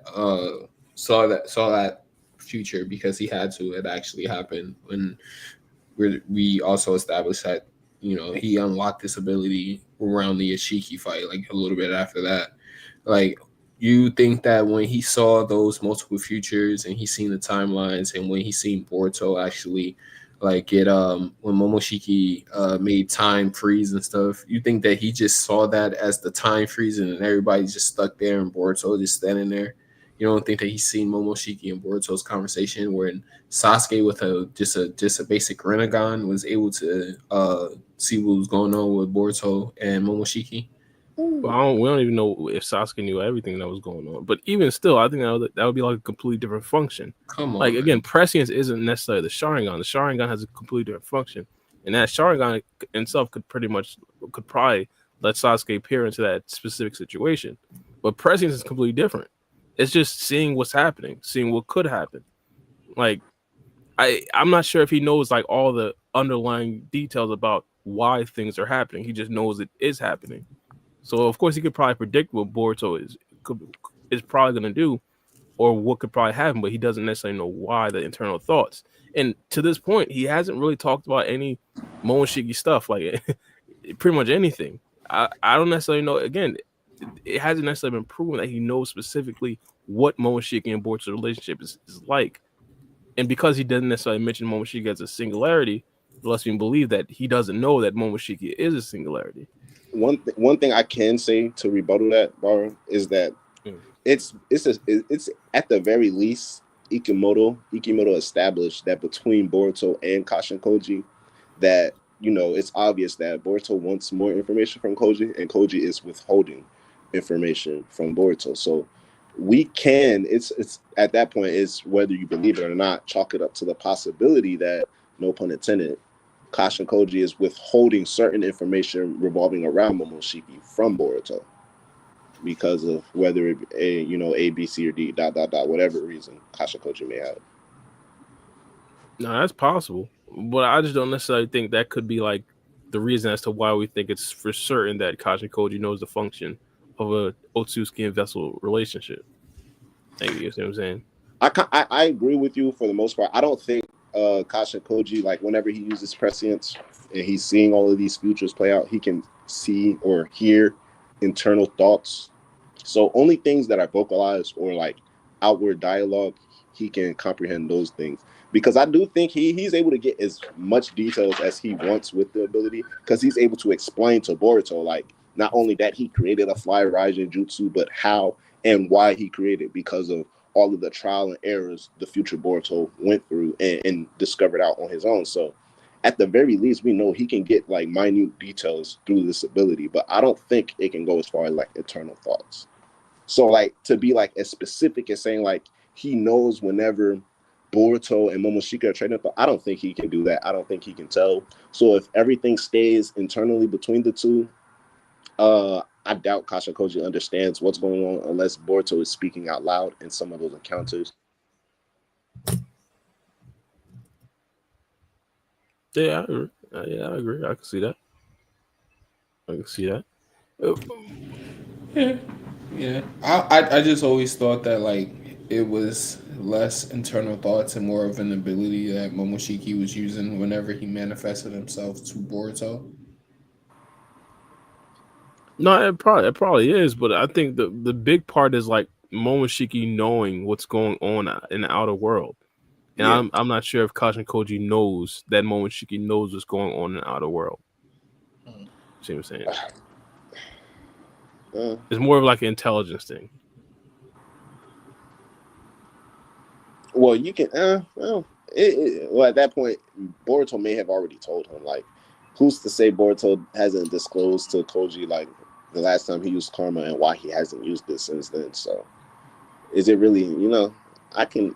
That's why I really think it's might be one of the areas where Kashin Koji is just withholding that information, and it might be revealed to us later on, where it's like, oh, Kashin Koji understood this, that, or the third about Momoshiki and his emergence, but it was a minute possibility, and him not speaking on it was the only slimmest possible chance for it to come to fruition, if need be. Anyway, I think he would have expressed that with Ada when he was talking about Boruto not being able, like, no possibility of him winning. He would have stated that it's no I mean, possibility of he Boruto winning without Momoshiki manifesting. he did say like Boruto. It's not like if you wanted like I think Bara is making the point, like he's not referring to Momoshiki, he's referring to Boruto himself. So as far as that, maybe he might be going as far as to say like Boruto stands absolutely no chance. And maybe this might be the end of Boruto, and it's a diversion of expectations, not because Jura kills him, but because in order for Boruto to avoid Jura killing him, say he gives up his will to Momoshiki, and inevitably Kashikoji sees all the futures where Boruto loses that internal battle, like where Momoshiki pops up through Borushiki and he just stays like that, and Boruto never returns back to himself. So he's saying Boruto is done for in that manner because he sees the future where Boruto gives up control, possibly in this battle with Jura, but the cost of that is Boruto forever losing his body. So it's a matter of like really where you want to go with it. Yeah, I understand where you guys going with that, but like if he's saying like if he's stating like verbatim, like Boruto's done for without a doubt, like he actually states that like without a doubt, like I can see what you're saying. Well, like if Momoshiki takes over, he fully takes over his consciousness and he takes over his body. But he's saying, I think he's referring to him dying. Like Jura is going to absolutely destroy him. Like he has no hope of winning. Like Boruto is actually going to die, not like Momoshiki is going to take over his body, and that's going to be like the end of Boruto. I don't think that's what he's like referring to at that point. I think he really would have stated for sure, like he's done what he's done for without a doubt. And Momoshiki's going to say only possibility is Momoshiki taking over his body. But if Momoshiki take over his body, then then the Boruto that we know is then done for. So how do you think it could play out within the next chapter? Because I do believe we might get further dialogue from Kashikoji and Ada. And I think it's just an ominous way, if you really pay attention to how Kashikoji is just positioned this chapter. Mm-hmm. There's a couple of shots where Ikimoto is not showing his face. And it's like, it gives you a vibe. Like he's saying all of these things to Ada and understanding his ability the way that it is. He sees all possible futures that branch off from the current timeline that he's on. So like there can be, I don't know, because he's saying. What you mean by that? Then he's not showing his face. Like in some like right there in that corner, and then right down there where we're not seeing his eyes. He's just talking. So it's like we're not necessarily seeing his expression to see like what his next anticipated move is. Because he's sitting there pretty calmly for someone who understands Boruto is needed for the best possible future and ensuring that this is his possible, like, that's for true. Sure. And, so it's like in the continuation of the conversation, like this is just what ifs. Like this is not from the material that we've gotten within the chapter like 22, but like within that conversation continuing, because it will continue as the fight between Boruto and Jura is still ongoing. Mm-hmm. Kashikoji can say like, okay, this is that, and who's to say he doesn't stand up and then make a move, explaining to Ada, what's about to happen next, right? But it's hard. Like I said, it's hard to say. And even going further into his ability, like it's just too much with like the possible futures that he sees and like what applies and what doesn't.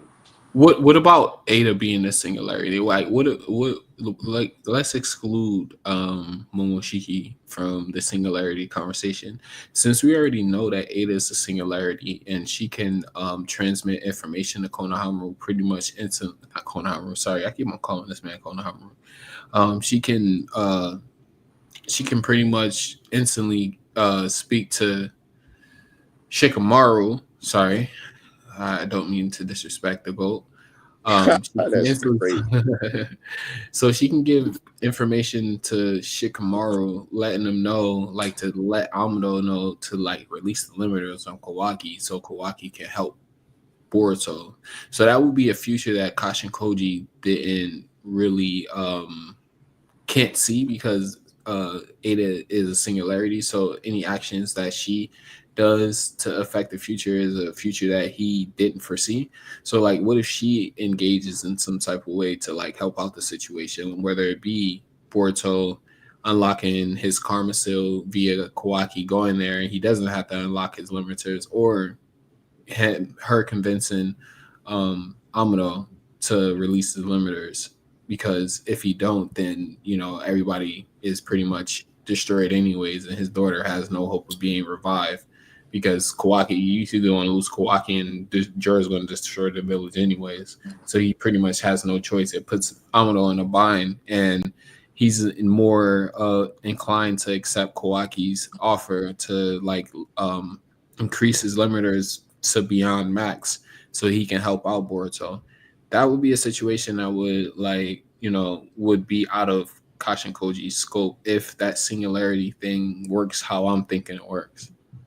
I actually do agree with that point that you made, because Ada's action would be able to, like, her involvement, especially if it's heavily included, would be able to diverge the future to like an unforeseen circumstance for Kashikoji. And that's the thing. That's why, like I said with like earlier, because like it's confusing with his ability, because he already confirmed that it's possible for there to be futures he hasn't foreseen based on actions occurring that ultimately diverge the future, and then ultimately new possibilities begin to branch out. So as we rightfully assume, like those actions have to be occurred by the singularity. So like Boruto Kashikoji himself and someone like Ada, and it's already established to her. So that's why it's like a good point that you brought up, Free, because she not only felt guilty for all the things that have happened to Boruto, but then within To The Vortex itself, she already like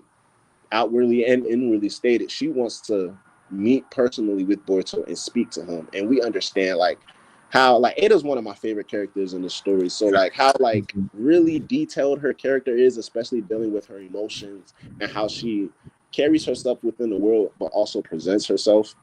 So it's really heavy actions, like heavy, I should say heavy results based off of her actions when it comes to like her wanting to be heavily involved. And one of the greatest examples is the omnipotence because of Kawaki, right? At the time, she really wanted to help Kawaki. Dang, my boy got McDonald's Wi-Fi. He cuts out so much. Too. Yeah, he was cooking. He was going off. Oh, did I cut out? Yeah, you cut out, bro. Yeah. Dang, what was the? I was talking, bro. Yeah, you was spitting too. I can't remember the last thing you said though. Bar, you remember? Shit, nah, I forgot. God damn. Be like that. I help you out real quick. God damn. Yeah. You remember what you were saying, Black Chia? Chat help us out. Say that again. You remember what you were saying? I mean, like just now, I was talking about like fuck now, because now I was trying to see what y'all was gonna say. What our last thing I said, so now I don't even remember what I was. You cut off for like 5 seconds. You like 5 seconds. 5 seconds. Damn. I mean, shit. Really, just about Kashin Koji and his future ability. How he already established that there can be like divergences. I got you, bro. I got you. Her actions when it comes to like her wanting to be heavily involved, and one of the greatest examples is the omnipotence because of Kawaki, right? And the time she really wanted to help Kawaki. Yeah, I could. Yeah. So basically, what I was saying from that point, her inclusion as a singularity, because understanding her position at that point, like it drastically changed the future of the shinobi world, because she heavily wanted to help Kawaki through that desperate situation, and Kawaki was in the middle of a pickle, and like we can see here. So if we were to go with like your type of way free game, like where Boruto is in a situation where it's like no way out for him, and if Ada really, really wanted to make it a thing, right? She can, like, based off of whatever action she takes, like whether it be informing someone to do such and such, based off of how heavily maybe or inclined her emotion is, it can affect it in a way to where it diverts the future. Because I do think Ada's actions are very inclusive, and her being a singularity is important. So she can really change the futures that Kashin Koji could see based off of like how she acts and how she moves.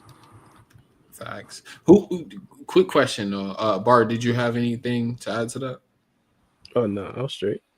Oh, right. one of the things before, you kind of gave a good reason as to why Kashin Koji wouldn't see in the future as to what Ada how Ada could probably like affect the current battle scene.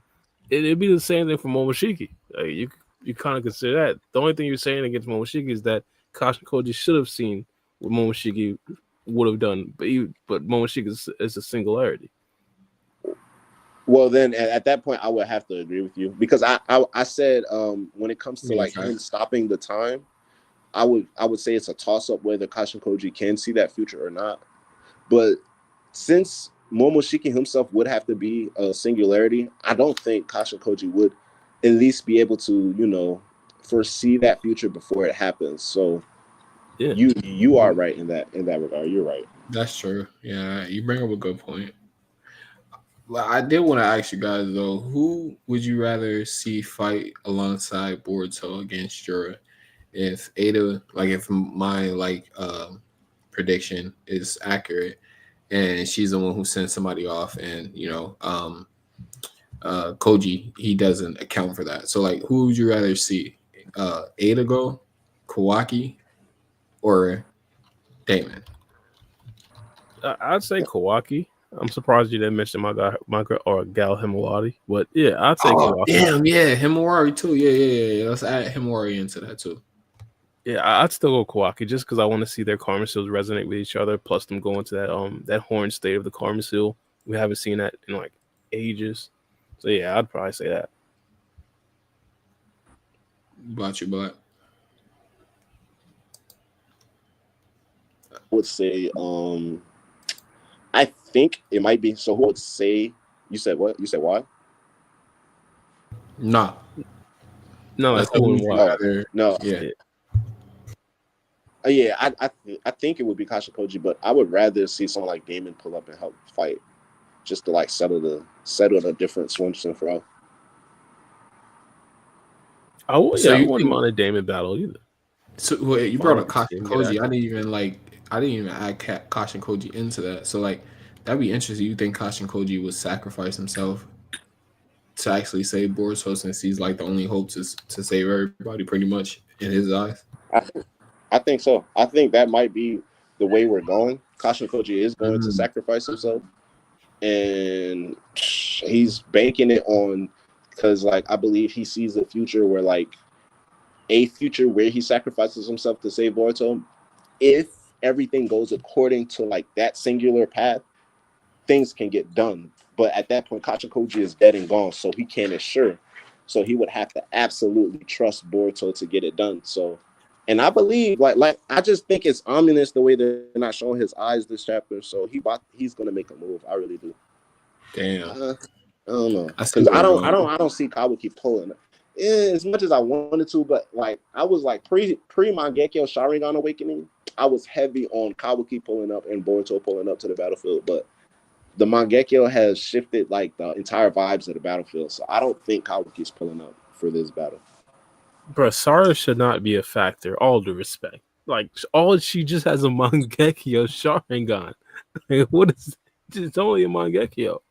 We're not gonna do this again. Craziest ability, bro. Oh my, that's goodness. Crazy. We're not gonna do this again. We already what's what with the queen, bro.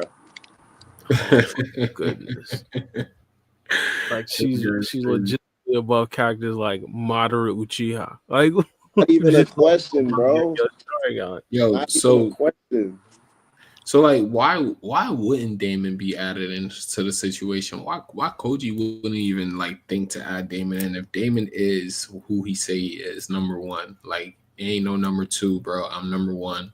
Why not add Damon into the equation? Because he probably doesn't work his orders, so that would technically be a singularity action if Damon were to act based off of Ada.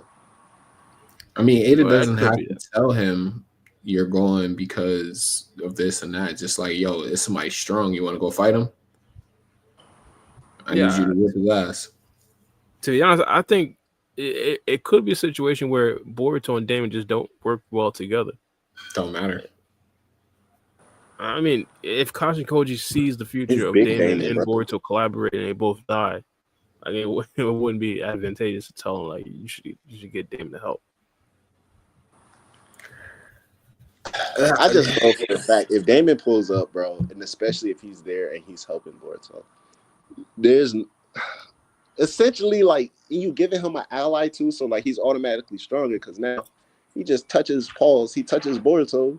So all them Bijou bombs is like right back at you, buddy. You feel me? So like I don't know what Jura is gonna do, bro. If Damon is fighting next to Boruto.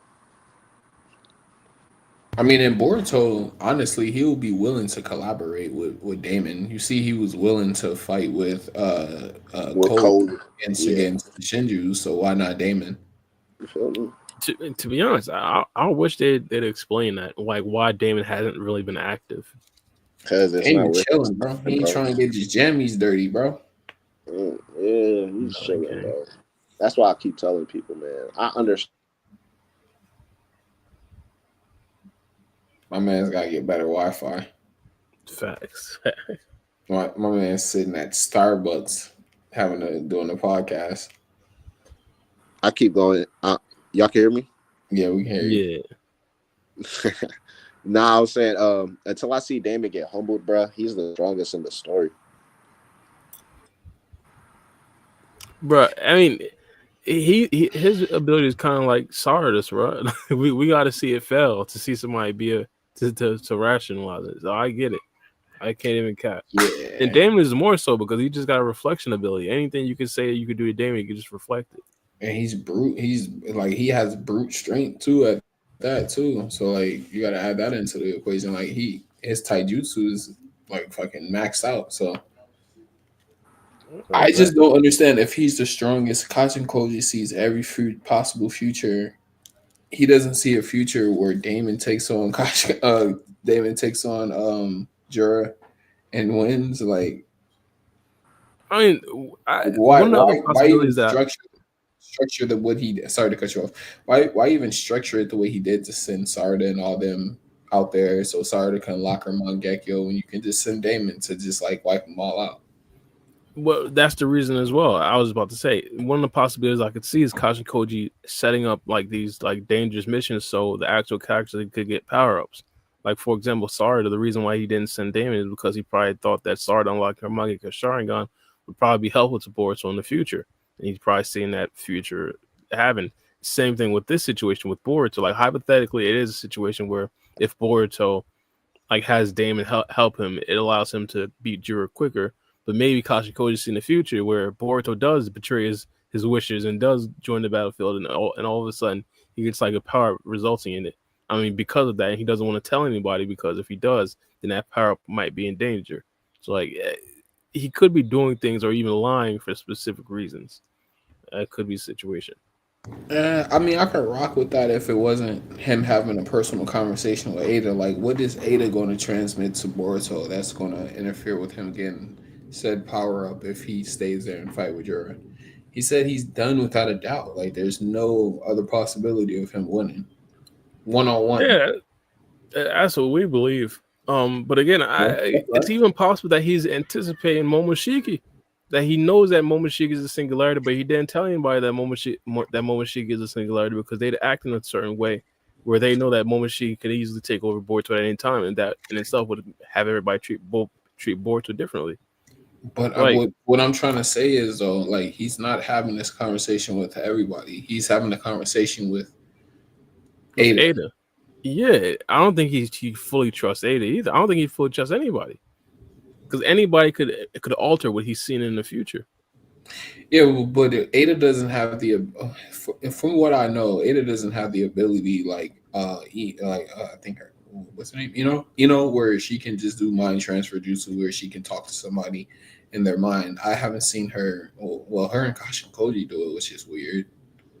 But she's using her Senrigan to do it. It's odd. It's odd as fuck. Like now that I actually I'm saying he can make people singularities, but I don't think he's willing to tell everybody everything, or not everybody. Tell the singularities everything. Like Boruto, I don't think that Boruto knows everything that Kachin Koji is seeing.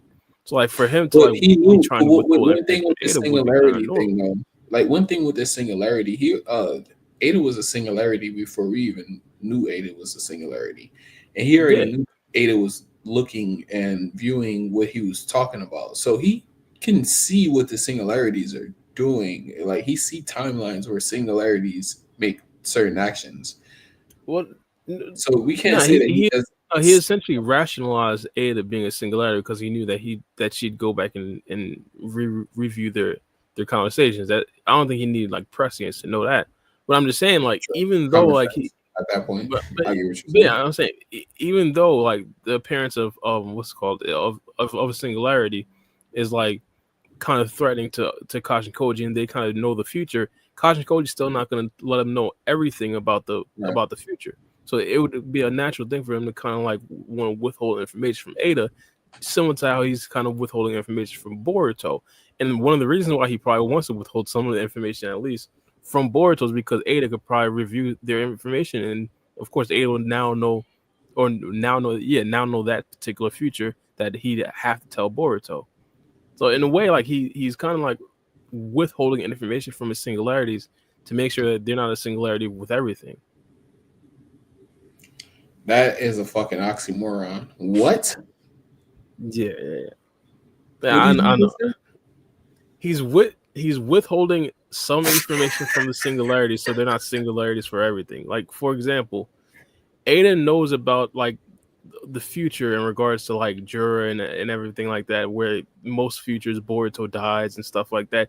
She knows about that, but there's other futures that Kashin Koji sees that he's not telling Ada about. Therefore, Ada is not a singularity privy to those futures. So like Ada doesn't know everything that Kashin Koji knows, similar to how Boruto doesn't know everything that Kashin Koji knows. And I think that's probably for a reason. I mean, I get that.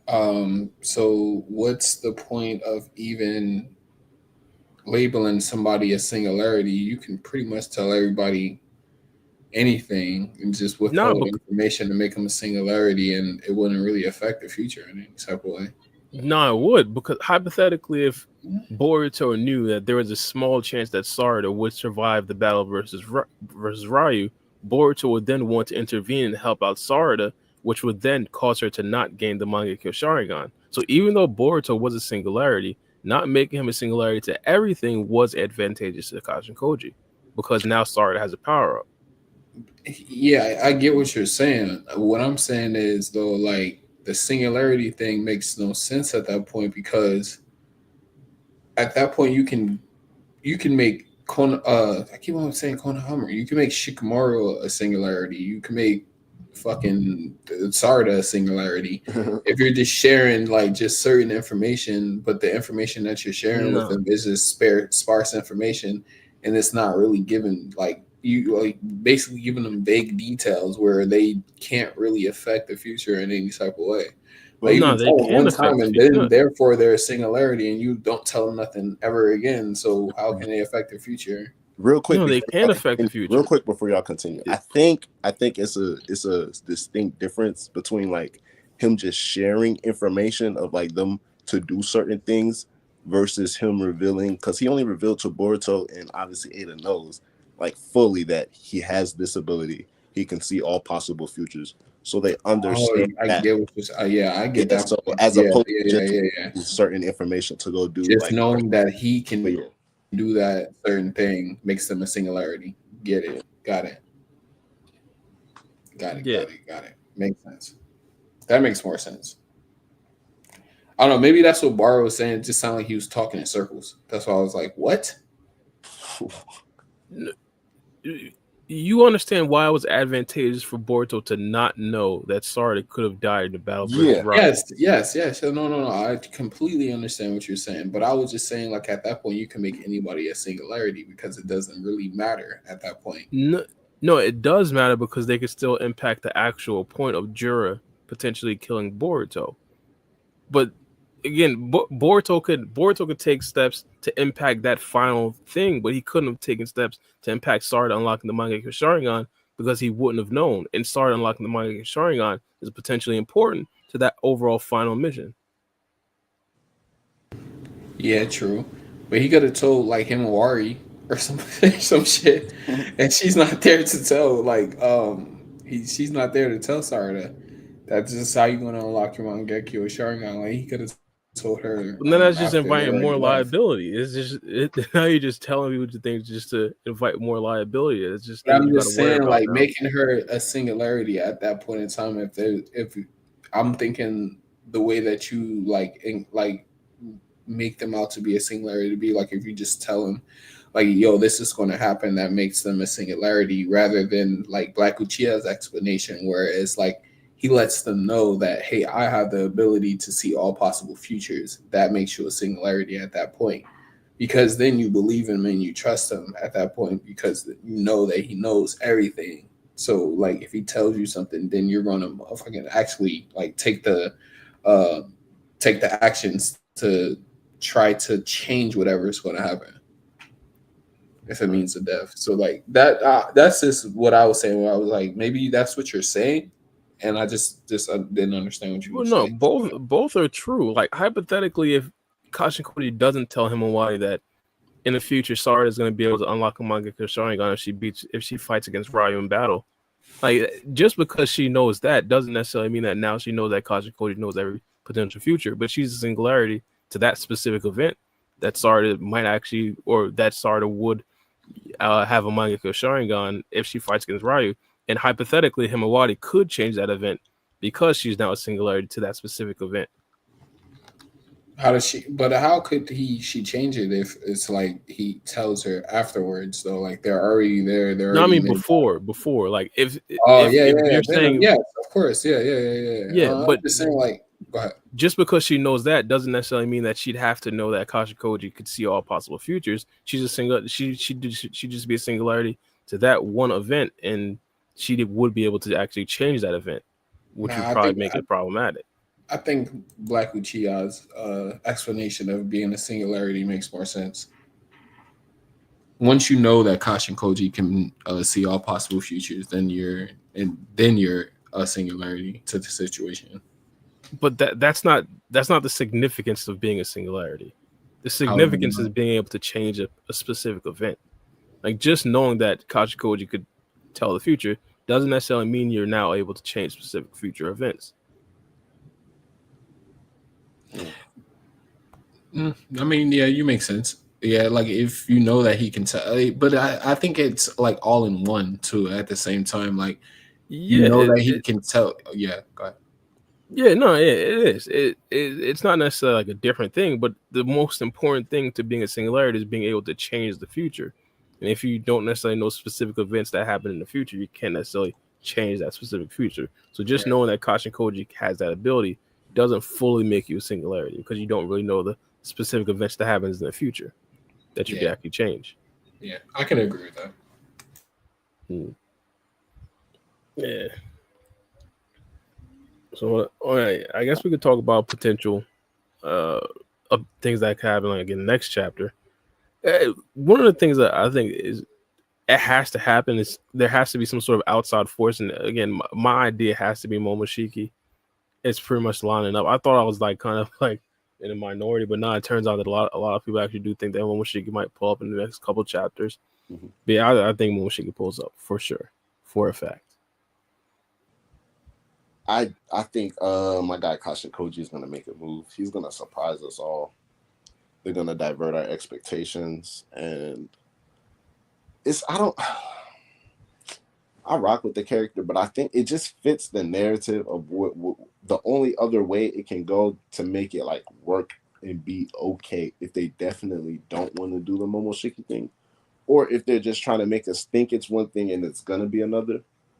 I believe we might see Kashin Koji pop up. He might reverse summon on the battlefield and involve himself some way in the fight. Like we don't know what. I don't know. Some way, somehow, and it would allow Boruto to like make sure everybody gets out of there. Because somehow it still sounds like Boruto has a plan because he told Konohamaru to run to a certain point. And we already understand that Araya is on his way to return Ryu's Soul Throne Bowl. So I'm not sure how things will play out, but I just can't shake the feeling that Kasha Koji is going to make a move, and it's all because of Boruto and him being a singularity. So it can be somehow like right now Kasha Koji is seeing different possibilities and he's doing the calculations as he's speaking to Ada, and then he's gonna make a next move, or maybe this was in one of his very last contingency plans, and he's gonna make this last move to the battlefield. Because I still think we have to see him get active physically. Pause. No, yeah, for a fact. I've been saying that for a minute. Like ever since we seen my guy fight against Kakashi, and especially fight against Ishiki Otsutsuki, I Yeah, thought like, nah, he was for sure stronger than at least Naruto and Sasuke at that particular point. But to be honest, one of the things I won't really rule out is just Boruto retreating and like saying like F them kids when it comes to Konohamaru and Sarada. Like, I mean, the most important thing would be the preservation of Boruto's life because Boruto is the only person that could actually defeat Jura in the future. So like that's if he just says not necessarily let's say let's just sacrifice Konohamaru and Sarada's lives per se, but like hypothetically if he just says all right let's just hope Jura gets the Thorn Soul bubbles back and spares their lives and Boruto remains wow. alive. Like I feel like that would be like That's the best crazy. case scenario over Boruto dying. That's crazy. Boruto isn't gonna allow that to happen though. Obviously, that was within Koji's first plan to just let everything play out how it would have been. So essentially, like I think, like if things were to play out how they play out, and let's say Boruto didn't show up, Mitsuki still would have probably took the initiative to take out the claw grinds, and they probably would have eventually rendezvoused. So either they would have ran into Konohamaru on the brink of death or a dead Konohamaru.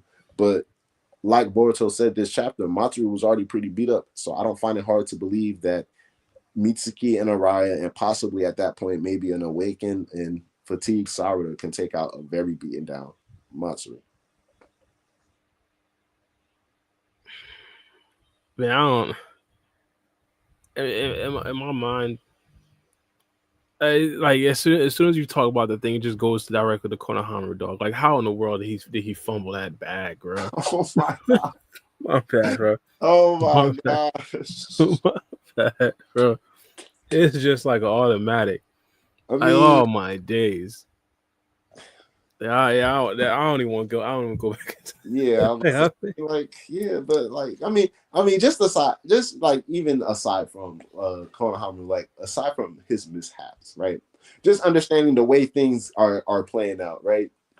Without Boruto showing up, more likely than not, Konohamaru would have been in a pickle, so he probably would have been saved by them, right? So just ignoring the fact that he had to get saved by them, right?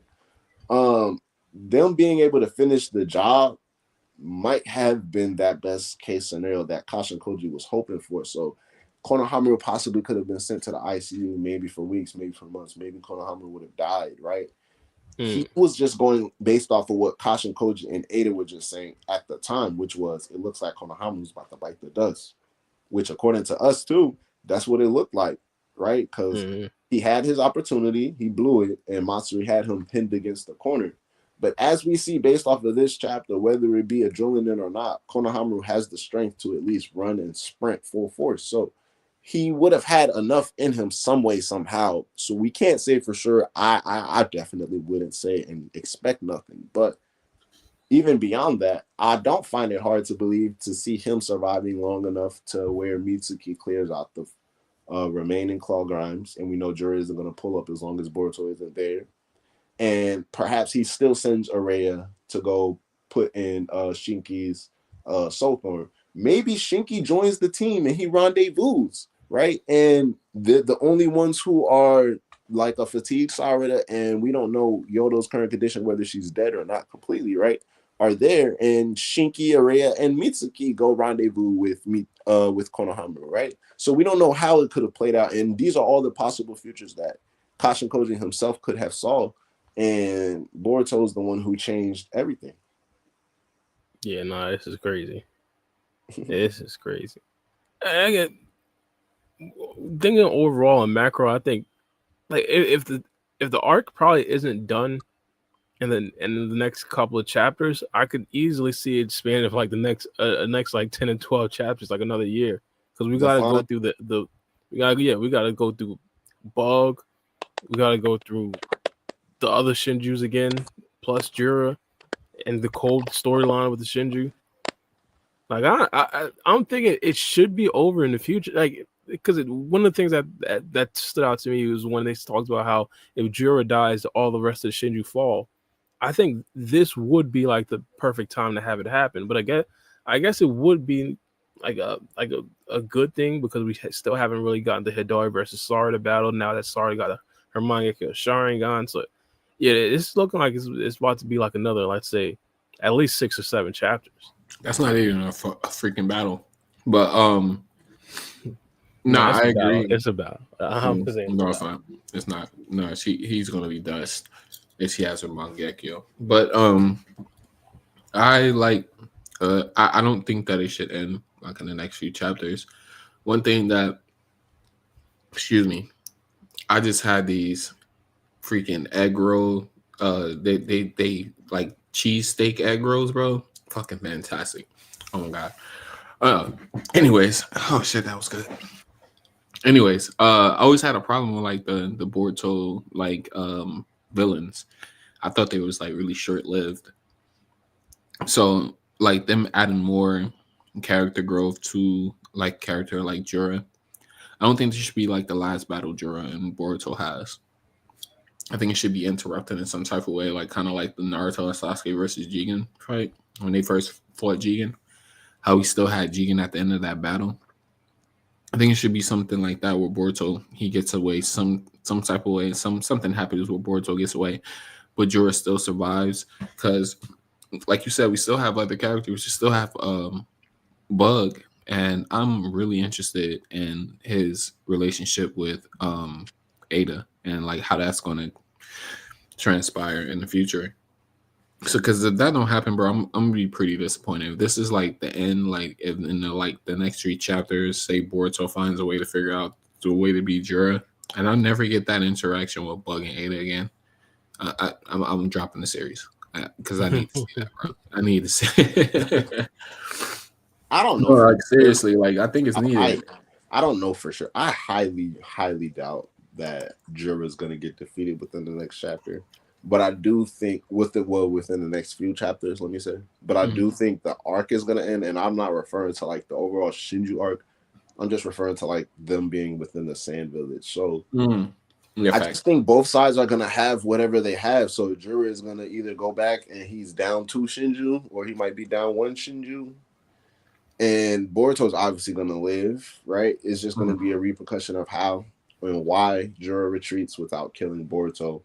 Or what prevents Boruto from dying within their encounter. Maybe he actually thinks that he kills Boruto, similar to like how Haruki killed Boruto, quote unquote, right? And then, you know, something happens with his Jogan or Momoshiki, or maybe Momoshiki is just too strong. And we know Jura's calculative, he's very logical. He might just evaluate and assess that, yeah, I shouldn't afford to be fighting Momoshiki right now. Let me just get one of the soul thorns and just get out of here. So I think as far as that way, like the arc is definitely going to end within the next few chapters. But like I really, really highly doubt Jura is going to be defeated within the next few chapters. So like I think the next arc is going to focus on Shinju like Mamushi and the Hidari Shinju without Jura's inclusion. So kind of like how this arc was kind of Matsuri and Ryu's arc. And then we see Jura pop up towards the end. Because the first arc was essentially like for Jura and Hidari, right? So now this third quote unquote arc, I should say like it's an overall saga. And then these are like mini arcs within the saga, the Shinju saga. But like this next arc would include, because we still have to see like you said, extensive knowledge and details between the Bug Shinju and Ada, and the encounter, the possible battle between him and Damon, and obviously another future encounter with Hidari and Sarada. So like there's still more, and those 2 Shinju are obviously not here on the battlefield. So, and just to say it again, and plus Jigen, not Jigen, Jura, he's just like I don't see him dying within the next few chapters too. So what you tell me? My bad, go ahead, Brian. No, I was gonna say that would be a nice 2-man. That would be a nice 2-man. Hidari Mamushi. Yeah, that would be.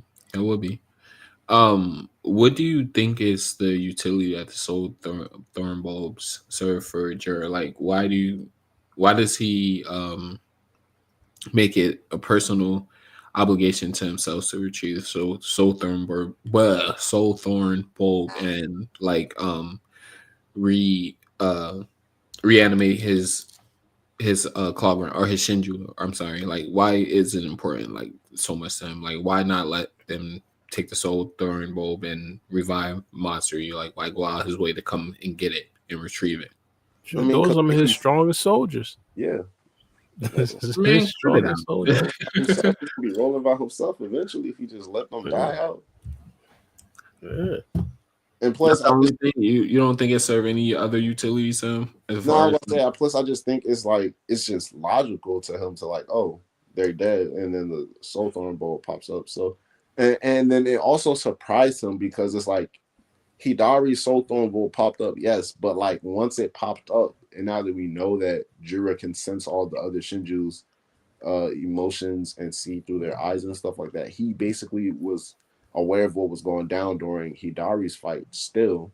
It was obvious that Boruto knew what it was before it even like popped up, and essentially how it worked. He needed to return it to Sasuke's tree in order to revive Sasuke. So that was like, okay, that was something new to Jura. Like, how do you know that? Like, we were just born. Like, that's essentially like a secret to kill us, and that's not good. Like for what he's planning in the future. So it's like, yeah, let's cut that out. No, for a fact. What's it called? Also, it was kind of already like, I won't say from Jura's perspective, but the Shinju, they do value teammates.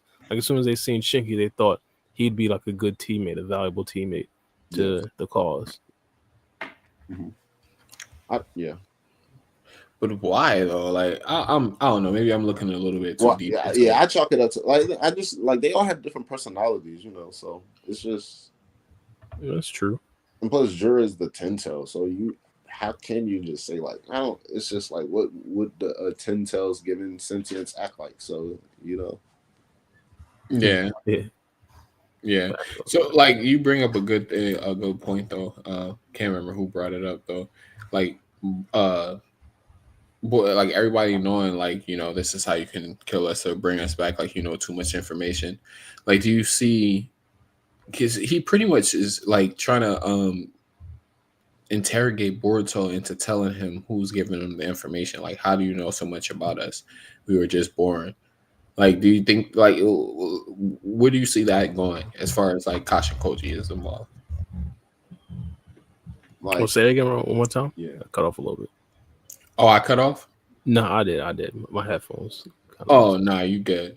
We was talking I forgot what I said. God damn. Black Uchiha, you remember? You said something about like Jura. Fuck. Oh yeah, Jura was like super interested in why Boruto knows so much about so much about them. Because they was like just born or whatever. I can't remember what I said like verbatim, but like they were just born. So like how do you see that panning out in the future, like when it comes to like Kashin Koji or other characters, like because he's interrogating Boruto at this point. Oh yeah, that's what you were saying. Yeah. Interrogating Boruto. Yeah, pretty much about like how do you know so much information about us? Yeah, I feel like that's probably going to be like a storyline that comes out later on, like Kashin Koji's true identity or the true identity of Boruto's partner. Because like they've been hinted towards that like multiple times. It wasn't just like Boruto that's been talking about like who's no, it wasn't just Jura that's been talking about who Boruto's potential partner is. But to be honest, I think that Jura is probably going to be the person who actually gets it and probably does figure it out. I think one of the things that Jura probably is like super interested with is just like abilities and just like different things that ninjas present. And I guess this could be like his like first foray into like Shinjutsu. It wouldn't necessarily like be his first because obviously he utilized Shinjutsu with like some of his claw marks and stuff like that. But like I guess this would be like just more information for him to learn. Like how in the world does he know about things that he doesn't know about firsthand? And hey, he could just see futures. I feel like that would just be something that he's just naturally interested in. But yeah, but it does go into like an overall storyline of like uncovering Kashin Koji and his whole identity. So I feel like now that he has like this actual ability that's going to be so core to the actual plot, like his actual identity is that much more interesting. Like originally it was just, hey, this is the clone of Jiraiya, but now it's like, nah, it's the person who's the key to the overall plot. Like if he dies, maybe the whole entire story ends type of shit. Yeah, I get it. Yeah, I hear what you're saying. For a second, it sounded like he was eating your microphone, but it ended. Oh yeah, I heard that too. I don't think it was me. I was just some static. My bad. Oh, okay, no, that's cool. Yeah. Dumb question though. Do y'all see Boruto giving up the information as far as like Kashin Koji? No, not to do it. Nah, yeah, probably not. Yeah, relevant. Yeah, I said it was a dumb question. Ninjas are different than regular people. They don't snitch. I noticed that from when Pain attacked the head in Leafville the first time. People was dying. He was like, "Where's Boruto?" So they was like, they ain't never snitching. Hey, They didn't even know where he was. They still wasn't snitching. What if Jura hit him with the Boondocks episode of Old Boy where he had to steal boot and he ran up and he kicked him in the nuts. He was fucking that nigga nuts up. I don't know if y'all seen that Boondocks episode, bro. Shout out to I didn't see it. Yeah, bro. Oh my goodness. Oh, bro. I'm gonna send it to. Oh shit. I'm gonna play it just because it's funny as fuck. Jura gonna do that to Boruto, or Boruto gonna do that? Jura gonna do that shit to Boruto, bro. He's the one interrogating them. I'm gonna show y'all what I'm talking shit. about. Get the information. That's crazy. You never seen that? You never seen that Boondocks episode either? I don't probably have, but I wouldn't remember off the top of my head. Bro, it popped right up. It I popped seen right fuck up. So You said what? I seen damn near every Boondocks episode, but I probably just can't remember like that part off the top of my head. Shit, hold on real quick. Like I'll probably remember a different part of that same episode, but I'll just hold on. Yeah, it's this one right here. I got you.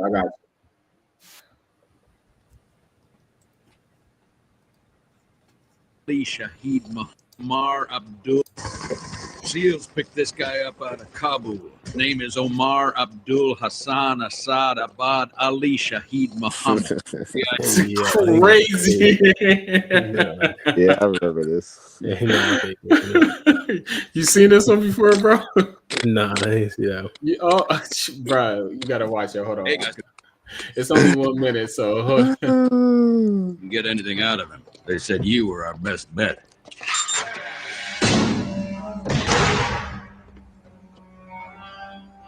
You know who I am, don't you? So you know what I'm gonna do if you don't tell me what I need to know. Oh, nah, I did You see do it. not I did scare see me. it. Stand him up.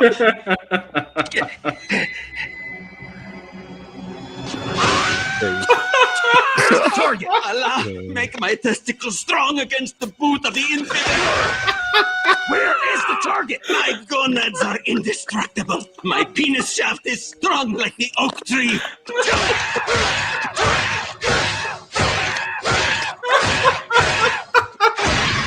Bro, this Fighting nigga for Spiky. freaking He can't take much more. We're just getting started. bro, I see this shit. I'm crying. Agent Flowers, his heart. This nigga freaking. No. Hey, yo, nah, that's crazy. Hey, yo, nah, they gave him long frame. Okay, look, maybe I was being stubborn. Let's try and talk this out. Wait, I remember the target is. Nah, it's crazy. He was way past negotiations. I respect it.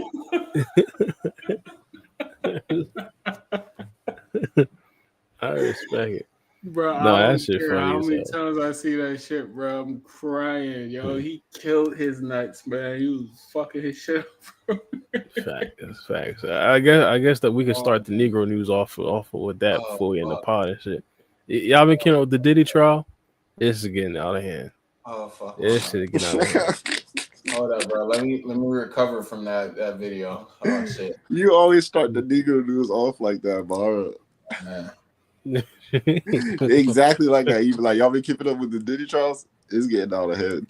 Nah, he ain't playing though. It is definitely getting out of hand for sure. But yeah, I heard about what he does after the like post freak offs, like the post freak off Diddy rituals. I haven't read. Nah, I heard the necromancy shit that you was talking about though back in a couple plazas ago though. Supposedly he has the male escorts, you know. Oh yeah, finish on Cassie and then like rubbing on his nipples. Oh yeah, post. He's rubbing on his nipples, bro. What are we doing, yo? This nigga Diddy. Oh yeah, that is post game, huh? That ain't pre game. Yeah. I thought you were talking about the pre game ritual. My fault. Nah, it's post game rituals. Yeah, Yeah, that was a detail that we didn't need. I think they could have left that one out. Like they didn't have Crazy. that out Like, there. what even led up to that? Like, what was the line of Yeah, questioning? it was like how do you even like Yeah. what? Like how is that even like something Why is that that popped up in relevant? your Yeah, like mind? Like, hey, yeah, after he finished coming, wrote that on my nipples. Like what? what was the answer we was looking for? Like, what was the question? Bro, yeah, it was unneeded information that like Kanye and his fucking cousin, bro. We didn't need to know that. Yeah, that's another one. Oh my days, Kanye been going crazy. The crazy thing about Kanye, he's still like a top 5 most streamed rapper in the U.S. right now. I heard He's still his top 5. fucking wood. I don't know. Maybe his old music. I wonder to this day. So, and I wonder if you know what it means. That's my shit, bro. Hell yeah, bro. That's what I'm saying. Graduation, the college dropout, graduation, late registration. Those, if they're still playing that, maybe like 808s and Heartbreaks. But his new album, they said that shit went wood, bro. I don't know about most stream for that. Yeah, triple cardboarded as it should. Triple cardboard. At least I gave him wood, bro. You gave him cardboard. Bro, you heard what he was talking about? He had like a song like Hell, the German dictator. I don't even know if I could say him on air. Yeah, I know who you're talking about. The guy with the funny Yeah, like, bro, this nigga Kanye is wilding, bro. Wasn't nobody promoting that album? There's a few songs off of his Donda album that I listened to. So I ain't listened to Donda, so I can't even give it a review on it. I ain't even gonna capture you. I rock with Donda 1. I haven't heard Donda 2 after my guy been rap about some other stuff. Bro, my favorite song from him is that song that he did where he was fucking trolling Drake. Poop dee dee poop. Bro, that's my shit. Scoop. Poop. Drake wanted that beat bad, bro. He made the most fucking trash song to it, but it was funny as hell, bro. That nigga's trifling, bro. Yeah, trifling. Ever. You said who? What happened? You keeping up with the rap beef? Depends on who you're talking about. Schoolboy Q and Kendrick. Oh, but before we get into that real quick, I want to say one thing about the Diddy thing. I understand why he had all that baby oil.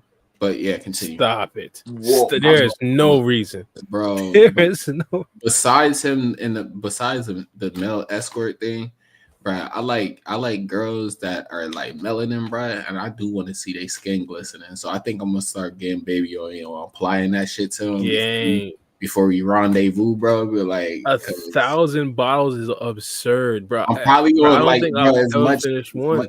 as much ass as I get, bro. I'm probably gonna need about 5-6 bottles of baby oil if I'm gonna be 5-6. Gang had 1,000. That's like 2. Hey man, bro got way more money than I got. Like thousands of times more money than I got. So I'm pretty sure he was having his girl fly escorts in, bro. He needed all that baby oil. That was required. He needed all that. He's gonna run out. You can't have somebody run to the store in the middle of a motherfucking freak off and say, get the baby oil. You gotta have the baby oil in stock, man. Black Uchiha, your man is on the world wide web justifying the use of baby oil. This is your man. Yes, bro. This is your man. Bro. Hey, when this baby oil started being discussed, I was like, yeah, I don't know. I can't say, bro. If you fucking a nice little fine thing and shit, little fine shit, bro. You don't want to like give her a nice little massage or a baby oil and shit like that before you probably give her a nice little good time and shit like that. You don't want to do that. See your skin glistening, looking good and shit.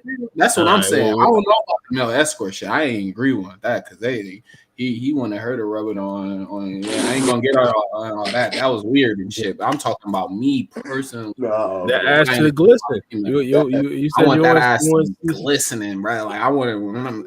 I'm too much detail, but yeah, there you go. You said that what? ass to the glisten. You can't just rub baby oil on skin now. What's the problem? So you think I should use Vaseline? Wow. Whatever. Wow. There's other lubricants Diddy be using. Bro, he wanted baby oil and some other one though. Like it wasn't just baby oil. I can't remember what the other lube was, bro. He had like tons of just like it was baby oil and some other one. I can't remember, man. I will say this: I haven't read all of the documents that's released because in federal court they don't have video; they just show like. Man, if you watch the Breakfast Club, bro, she is going to court religiously. Yeah, I know she's showing up consistently and answering all the questions. But I will say this, like from the posts that I have read and the comments that I have, because I've read some of the pages, not anything like crazy, not to get y'all the wrong idea, but like, yeah, bro, I don't know, bro. He just got some weird desire. So like, yeah, I mean, but can you convict the man off of being a freak? That's just like. Beyond. I mean, should a man go to jail for being a damn freak though? Like honestly, like be real. Like he's on trial for trafficking essentially. So. Well, I mean, all right, cool. No, he got a whole RICO. There's also violence. Hold up, I don't agree with that, but there's a 7-year limitation on domestic violence. That's why he's not being charged with that. That happened too long. There's also underage females that attended his free. He's not being charged with that either, though. So that's not true. No, that you ain't never hear nothing about that come out. That would have been like top news, bro. If he had underage children, I've heard of it before, but that's not what he's being charged with, though. He's being charged with sex trafficking and something else. And it's all with adults. I haven't heard nothing about children, bro. I promise you, if it was anything about kids, bro, that would have been. I would not be, bro. I would not be sitting here saying that nigga shouldn't be in jail. I would be all for it, like nigga nail in a coffin, put that nigga in jail. Like, but you reading what Cassie is saying. I'm not saying she's completely like she definitely played her part in it, but like you understand the type of life. Yeah, I don't know woman trauma and shit like that, so I can't even speak on the woman's perspective. But it was like kind of like text messages that she was sending that she was kind of like seeming or leaning towards that she kind of enjoyed what they were doing. No, not seeming or leaning towards. There were definitely times where she enticed it because like I said, I read some of them. So she read it, like she admitted like there was times where she was like the enticer for the freak offs, or like he would ask her when she would want to know, like she played her part, whatever part there was to play, but understanding like I can't get too far or deep into it, but like to say, not to paint the picture like a product of your environment, but like just essentially what encompassed her in her everyday daily life, right? Your daily routine. It may be like a piece of shit, like you say, you got a piece of shit of a job, but within that daily routine, you find things that you can enjoy. Yeah. So like to find a compromise in a sorts, right? So to gain some type of control within the current bubble that you found yourself within, but it still doesn't negate the fact that she was within a bubble. Like, he had people track her. That like is this? No, that's facts. That's facts. That's OD. Like it just all plays into the whole whatever. I don't know. Like I said, I don't know the full charges, and it's true because I also read that like the domestic violence isn't something that they're shooting for. They can't charge them, and they haven't. So I don't even think they can charge them for blowing up Kid Cudi's car. They're essentially going for the sexual assault charges. And the sex trafficking, and basically like they're just paying.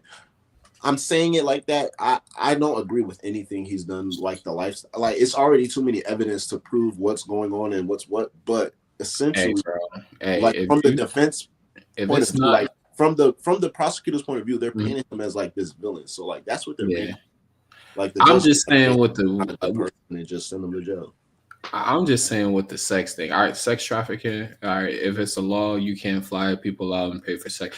But it was weird is though, like he was paying, Cassie was paying.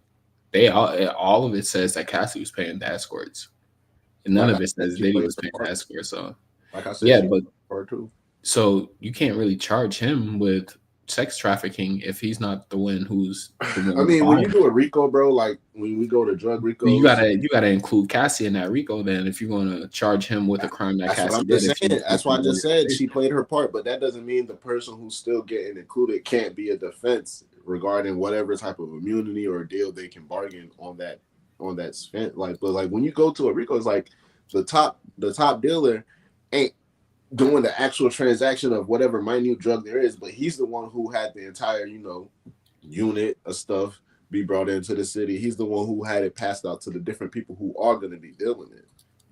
So it's like that. Like Diddy probably wasn't the one paying them, but at the end of the day, it's still Bad Boy Enterprise funds. You feel me? Nah, I think that was Cassie's personal bag, bro. Cassie had her own money too. I mean, you're saying like with the fact of like paying the sex workers like whatever times, but I'm talking about like the overall grant. Like this is like yearly thing. Like at the end of the day, like this money is still being generated from Bad Boys Enterprise. So yeah, I guess I hear what you're saying. I'm just saying as far as like oh my bad, I didn't mean to cut you off. I'm saying like we can end this Diddy thing, but as far as I'm saying, like I don't think that bro should be in jail for being a freak. If you want to be a freak, that you what you do in your bedroom and your personal time, as long as the parties are consenting parties and they're with it, then do what the fuck you want to do, bro. Like people shouldn't be in people's bedrooms, bro. Let them do what they do. Whatever other charges. Hey, I mean, in certain states it isn't. I don't know whatever state that he was in, if it was or not. Maybe that's why it's a fed charge, because he was transporting them or whatever. And I don't think federally prostitution is legal, but I could be wrong. I don't know. I don't know how that works. I don't know the law. But yeah, I mean, if you're going to charge him with that, yeah. I mean, if he broke the law in that fashion, fine. That's what, like 5 years, bro. Like, what's the charge for like drugging people? Because like he's drugging people at these parties too. But he's not being charged for that though. That's what I just said. Like, what's the charge for that? Because like, I have no idea. I mean, it's whatever the court probably are only going after these minimal charges because they probably have something that they feel like they can do. But like you said, like they don't have these other charges that he's essentially like. The stories are coming out, and that's what it is. It's like it's domestic violence. It's drug abuse, but like the only people that I've been hearing about him drugging is himself and Cassie. Them the ones that was on drugs. It seemed like the whole time. That's the only thing. Nah, you drink anything from a you drink anything from a freak off party. You waking up on Tuesday. You waking up on Tuesday is crazy. You got there on Saturday, nigga. You ain't waking up. You drink anything from a freak off party, boy. You waking up. Get a little sore. Right. Oh, but as far as you said we was keeping up with the rap beef though. Nah, I'm not really who beefing right now. Schoolboy Q and Kendrick or Schoolboy Q? No, what? No, I didn't hear. I was to say what I ain't heard about Schoolboy Q in decades. Maybe I'm bugging. Nah, it might have been another name. It might not have been Schoolboy Q. Joey Badass was rap beefing with TDE. That's who it was. It might have been. Oh yeah. I heard about that. Yeah. And he was talking about that in the chat. And essentially, like he ran through the entire TDE. Like they've been going back and forth, and Daylight had recently dropped the track that ended it. Daylight. People are saying like Daylight backed out because on the track he's calling Joey the King of New York. He's saying he took a 20v1 face. Like he basically like Joey held his own in this whole rap beef by himself, and it was good. I mean, it was good because like everybody who dropped diss tracks. I'm sorry, bro. I'm eating chocolate right now. But had some chocolate. Everybody who's dropping diss tracks, like they keeping it straight rap, and it was actually like lit. Everybody was like, dropping like Joey was dropping the track, then somebody from TDE would drop a track like Daylight, and then Ray Vaughn, and then like other people. Like it was like 3 different people dropping diss tracks on Joey, and Daylight was dropping they was dropping mad songs. And why Daylight is involved in this? I'm so confused. He's TDE. Daylight. I didn't know he was TDE. Really? I didn't know until like the Drake and Kendrick beef that Daylight was TDE. But seriously? I never knew that. He's associated with TDE like heavily. Fucking never knew that, bro. You just told me something I never knew. I didn't hear from Daylight since he was doing Vlad interviews. He did the white dude, bro. That nigga's funny, bro. When I tell you, Joey Badass, like from his Red Bull freestyle, then his diss track, The Finals, and then he dropped another diss track of something featuring Loaded Lux. I forgot the name of that other diss track. Loaded Lux? Yeah. Bro, these is battle rappers that's out when I was a kid. What's going on? Bro, it was crazy. It was a crazy week. Like last week. I can't believe y'all was not tapped in at all. I'm surprised my boy ain't tell me about that, especially Loaded Lux. That's like my all-time favorite battle rapper. What? Bro, that's exactly why Kendrick not coming outside.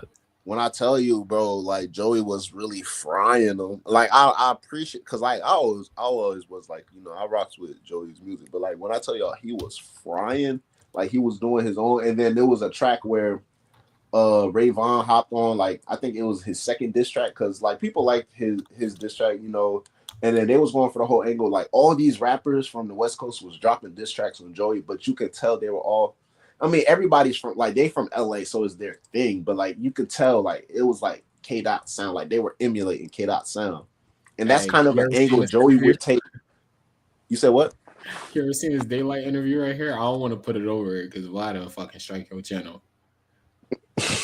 Nah, I haven't watched it. You never seen the Bradley Daylight interview? Bro, I know he be saying some wild shit.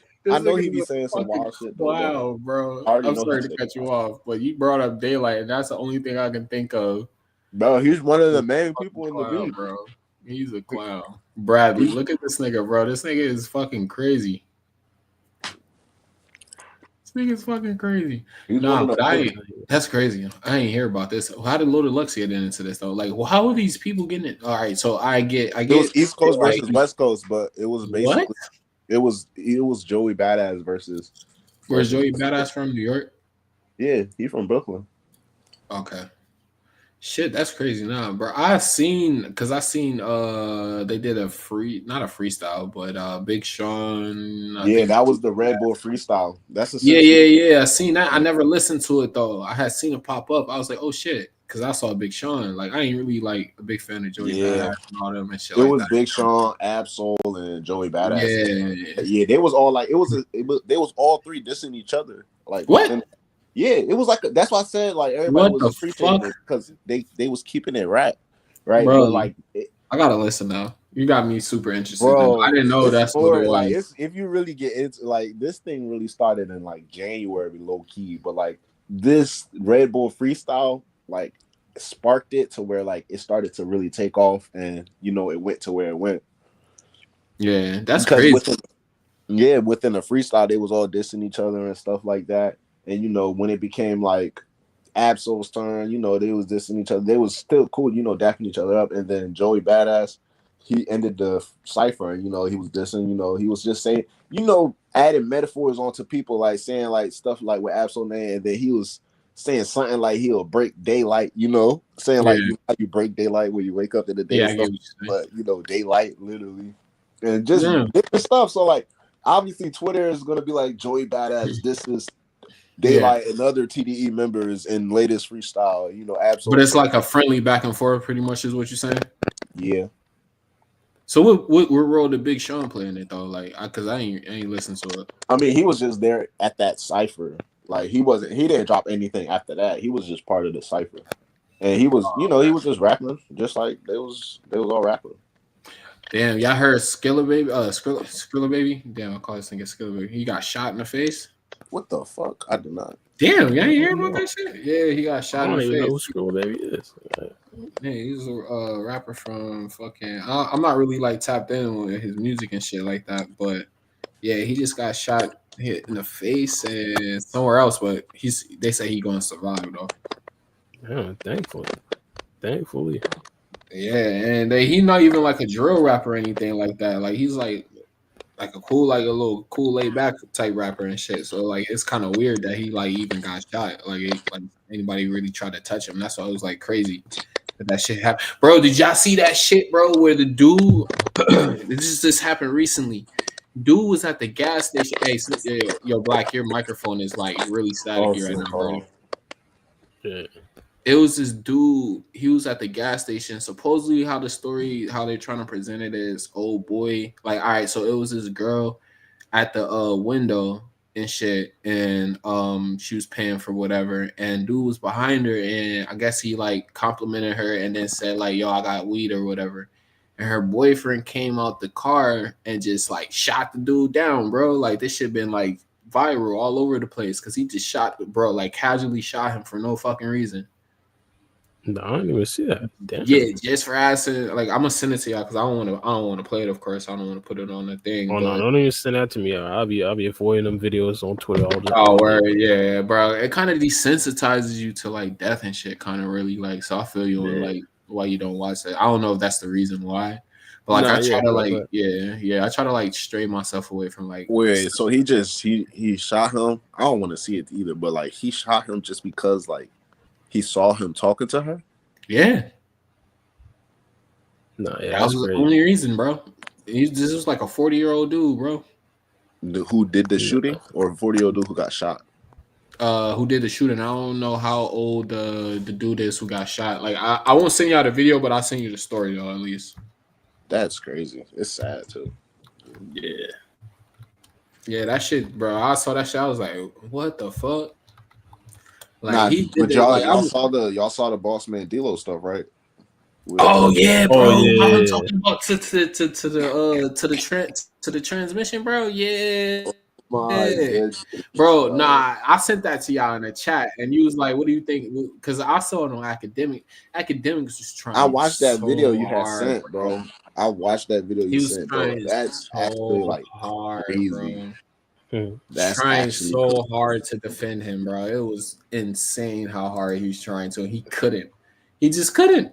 He was like, bro, it looked just like a dude, bro. All in the face, man. It's no way that you did not know from like off the back when you seen the picture that was a nigga, bro. Come on. nah, But it wasn't confirmed that he piped her out. No. It's not that it's not that he piped him out or whatever. Like Fornicated. Don't think that. Yeah, fornicated. We don't think that happened. It's just that he like kept on engaging in the conversation, like he was interested. Hey, I don't know what happened. I can't say I was there, so I can't speak. Hey, it's text. All I know is what like, you mean yeah, you wasn't there? It's just outside looking in, bro. It's pretty wild. Let me just say that. Yeah, nah. Yeah, I mean, you got full. He might just as evidence, bro. I don't think you need to be there to understand what happened. Well, what's the text message? He was probably talking to him like he was a homie. You want to see? Want me to nah, bro. It was pretty bad, Bara. I mean, like, I don't know, bro. Like I said, hey, man, it could just be like, bro is really like just cool. Like he's a cool dude. You feel me? And I can understand that. But like, hey, like that. I'm not. You feel me? I get it. Like personally, no. Yeah, bro. Like bro. Like it was no reason for him to even contact the person in the first place, bro. Like I'm not even trying to be like that, bro. I'm not. Bro, look. All right, so look, hold on. I don't know if the text messages is in this, but I'm at least like. I'm not going to show the graphic. It wasn't really graphic, but the picture that DJ Academic showed on his screen. But this is basically what he thought was a she, pretty much. No. Well, no. I see the picture. I'm saying, what was the text messages? So he DM'd him or whatever. He was like, really figure out who's from who, though. So what's your real name? I ain't give you mine. Give me yours. And confusing how. All right. So this is the dude. I'm just gonna let this call it. Boss Man. This is the dude. What's your real name? And then this is Boss Man. No, but Trump said it doesn't matter no more, so I ain't getting canceled. What's your real name? And then Boss Man D-Lo said, I ain't giving mine, you give yours, and confusing how. The thing is, he didn't reveal the text messages above this, so we don't really know what happened beyond this like conversation right here. But Justin, my real name, bro, Justin. Oh Lord, so you is that? So he knew, he had a feeling before he even like messaged them that it was something fishy going on. It was some fuckery going on behind this these pictures. And he said that shit definitely confused you. He said, yeah, I know. Sorry, God made me this pretty. Laugh out loud. I know, I understand if you're not fucking me now, though. And he said, I appreciate you being real. I never did that. I don't want to be all over the blogs and shit. Just looked at your Twitter too. So it's another one. Another one? Oh shit! I didn't even know it was another one. All right, so that one ain't look too crazy. I can see why now you just. Well, hold on. Let's keep on going because I didn't even know about this one. I can see why now you just do people any kind of way. And then it said, I haven't done nothing to you though. So what you talking about? And he said, I'm just saying you not genuine for real. You just about money. Fuck a bond. Fuck a real friend. Real vibe. And then it said, all you talking about is linking up and having sex. I just stopped right there. I ain't even got to read the rest of the text messages. Well, no. Boss Man D-Lo said, no. Boss Man D-Lo said right after that, you act like we can pop out and be in a relationship, though. Bro, nah, ain't no way around that, gang. Ain't no way around that. Yeah, it's I really mean, you hard. started the conversation talking sexually, so what am I supposed to be thinking? LOL. And that's Bro, too, there's and no then way that around that, reply gang. too just lets me know it's like maybe like, yeah, bro, I don't know, man. Yeah, bro. It didn't initiate the conversation with Boss Man. Boss Man initiate the conversation with bro. I don't want to be Nigga, rude. free And shit. game. Free I'm game. trying for dear life to He be said like, no. There's no way around that. He said no. I'm Yeah, trying nah. for dear life to be respectable though to this community though. But so like I don't know the proper terminology to This use. this not that community fault. This boss man D-Lo fault for being Oh D-Lo. yeah, What definitely, you doing? bro. Definitely. Well, yeah, definitely. That community fault. LGBT This on community. D-Lo was not he was not fooled. Like she made it clear he was not fooled. Yeah, it was just it's really that message after the part where she say like where he said something about the sex. Yeah, then he's like you act like we could pop out. I was like, what type of reply? Right there is when he fucked himself over at. You act like we can pop out and be in a relationship though. It's like that initiates. He wants it to be secretive. Like, come on, I don't know, bro. Like I said, I can't speak for another man, but hey, bro, closed. We know what's going on. Nah, Yeah, I was on what he wanted to side go after on, bro. He was trying to go over there and nail, bro, but he ain't want nothing else. He ain't wanted to pop out. He ain't want to get exposed on the blogs, just like he said. But he was all for the get down, bro. He was all for the freaky shit. Like, again, that's crazy, bro. Oh, see, I ain't know it. And then we had academics on live trying to fight for dear lights. You saw what Boss Man D-Lo said? Comedy. You saw what bro, I sent it to you. I sent it in the chat. Just look up in the group chat. I sent that shit. Yeah.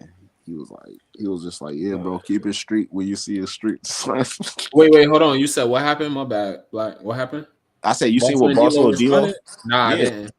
He posted 2 Instagram stories. It was just like, more music on the way. He was like, basically, all I have to say is more music on the way. I'm getting much something like that, typical. And then his other post was, when you decide to play, like, to sum it up, like, when you decide to play with a street nigga, just keep it street when you see it, or something like that. That's all he said. Oh, okay, I see what you're saying right here. All right, yeah. So I gotta visit Instagram to see this shit. That's crazy. Yeah. Instead, Boss One D-Lo. All right, hold on. Let's see. The posts have racked up millions of views on social media. Not in a wave. I ain't trying to beat nobody on the internet. I don't even play them games. Just keep shit in the streets when you decide you want to play in a real street, nigga. That's all I gotta say. New music on the way. New videos. New sauce. I'm coming. Boss Man D-Lo posted on his Instagram stories. Message then directly denier confirmed that last TMs made it clear D-Lo was interested in engaging in digital back and forth. Oh my god. That's the worst response ever, bro. He like Meek Mill with the responses, gang, bro. Who's worse with the responses, Meek Mill or motherfucking Boss Man D-Lo, bro? Because it ain't no way, bro. Ain't no Meek Mill way, at this point, he's built a reputation where like people just accept like he's just bad with words. If it's not rapping, he's bad with words. Boss Man D-Lo, he got caught. Like let me not speak on his situation, bro. Like, but bro, I don't. Nah, bro. It's like the proof is in the pudding. The proof is in the. He could have said I got hacked, bro. He could have said somebody else has access to my account. He could have lied. Nah, niggas not believing that. He could have lied. He could have just accepted it, and maybe his career would have took a boost because he would have had the transgender community rocking with him. He could have did a whole bunch of other things, but respond, keep his street when they ain't got nothing to do with no street shit, nigga. We just talking about these messages that got exposed by nigga. I seen the comments they were saying like, when a street nigga say keep it straight, that means they got caught some shit. Yo, this is crazy, bro. I forgot all about this, man. Thank you for reminding me. Oh shit, bro, that is crazy, yo. Beyond crazy.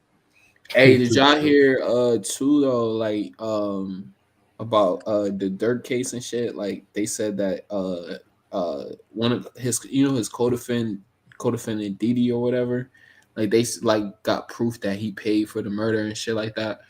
But they had a video of his little brother crying and shit and saying he knows something about a murder. So they kind of like alluding to the fact that he maybe is the one that like ratted out Dirk for like paying for murders in Chicago and shit like that. Damn, like Duty's brother. No, not Duty. It's this dude named Didi. Duty Low just got robbed. Baldy, bro, the $1 million bald head, bro. Nah, he just got robbed. He got shot, bro. Quando Rondo niggas and them posted his chain and said if he wanted it back, he had to pay for it, bro. They stepping on them niggas out there. What the heck? Who's the bald guy? I don't know. Bro, Duty, you don't know Duty Low? He the bald dude that be in Dirk videos. I know Duty Low off of the name. Oh, that's the dude that snitched.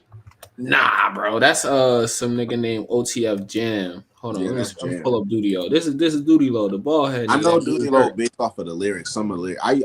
I listen to. I just pulled him up for you. Let me see. This bald head nigga. The one that nigga that be with Dirk all the time, bro. He don't really do shit. Yeah. So they took his chain and shit and told him he had to pay for it to get it back. So Quando Rondo and his people did? Nah, Quando in jail. Just Quando's people said if he wanted it back, he had to pay for it. I think they took his watch. Sorry, not his chain. They shot him in a leg or some shit like that and took his watch. Yeah, nigga. Niggas is on fuckery out here, bro. The nigger tree is at a level that's fucking unfathomable at this point. Brother said the nigger tree. Crazy. Bro, the nigger tree is very powerful, as my guy Boondocks would say. Yeah, bro, the nigger tree is powerful. So there's some powerful nigger tree going on in here. Robert, you don't know nothing about that. I tell you. Yeah, some powerful nigger tree going on. Nigga, bro. Feel it in the air, disturbing the nice white folk, and the beautiful white little children. Yo, bro. What else? Shit. It was one more thing that I wanted to fucking talk. Did y'all ever watch that movie, bro? Because I wanted to know y'all opinions on it and see if I was tripping. You ever watch that movie with Michael B. Jordan, bro? The one that just came out.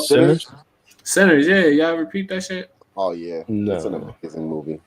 You seen the Blood? Yeah, I seen it. Bro, is it as good as people really like say it is? Like in your opinion? Did you see it? I watched it, yeah. Maybe because I watched it with such an annoying ass fucking. I don't want to say the B word because we have female viewers. I found out. Hey, shout out to the ladies.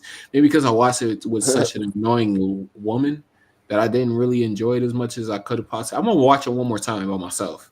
But it was really good because like I'm looking at it like from like not just the aspect of a fan like audience because I write too. You feel me? I write my own material, so I'm looking at it from the aspect of a writer, and I really appreciate the direction that Ryan was going with it, and I actually see the vision. And someone like Michael B. Jordan, he pulled it off exceptionally well. Like, bro, he was an amazing actor in the movie. I'm not like I liked the movie. I'm just saying it was like it was like the ending, I guess. Well, no, not the ending, because that ending was fucking amazing. I don't want to like spoil anything for anybody, but like just the way that like the vampire things died or whatever they are, like that shit was like kind of underwhelming at that ending, like right there. I would say this from like without because like I'm trying to speak carefully around it without spoiling it, but the major factors that propelled it for me, excuse me, were like essentially like you said, the acting. So the main thing was Michael B. Jordan was playing two characters, and that's something I didn't know. I didn't know that either. I didn't know that until like I walked into the theater. Yeah, so like they played it so well to the point. So well. By the time we got into the movie, I'm looking at them as two different people. Yeah, bro. He does that shit great, bro. Like they say he's the new Denzel Washington, and I totally agree. And with I wouldn't mind that at all. You feel me? And then just the story itself, and then the time. Like normally when people try to tell stories in this time frame, it's if it's not a cowboy story with like black cowboys, it's a slavery story. You feel me? And it just showed you. It gave you like a broader sense, like like. Back then, a lot of black families, they weren't like slaves essentially, but they just lived in areas and understood, shit is fucked up for us right here. You know what I'm saying? But hey, like we live in day to day, we work, we get money how we can. Everybody do what they do. You feel me? And everybody got their story to tell. And it was just like not to get too deep into it, but like it's just really a lot of elements and a lot of metaphorical meanings that were portrayed throughout the movie. Essentially, even like just beyond the surface of saying like it was just vampires versus humans. There's so many different ways you can look at it. It was just whether it could be ideal versus ideal, whether it be like acceptance versus denial, like just different ways you could paint the picture, and it just worked well. And Facts. I think one of the good things about it, and it was like one of my homegirls that I went to watch the movie with, she was the one who pointed it out to me. That's why I needed somebody better to watch it with. That's bro. what I'm saying. Like when you like, mentioned the ending being underwhelming, she kind of like explained it like for her perspective with the ending, how she perceived it without me even like spoiling anything, based off of like the vampires and you know the way they went and stuff like that. And just what it ultimately meant, you know, even specifically speaking for like the character Remick, that white guy, right? So I understood it from her perspective, and I was I'm gonna like, have to watch it again good as well. But you're gonna overall, have to shoot that perspective to me in a text message, so because I already seen it, so you're not spoiling it for me. But you didn't see the movie, Bar? Nah. Are you planning on seeing it?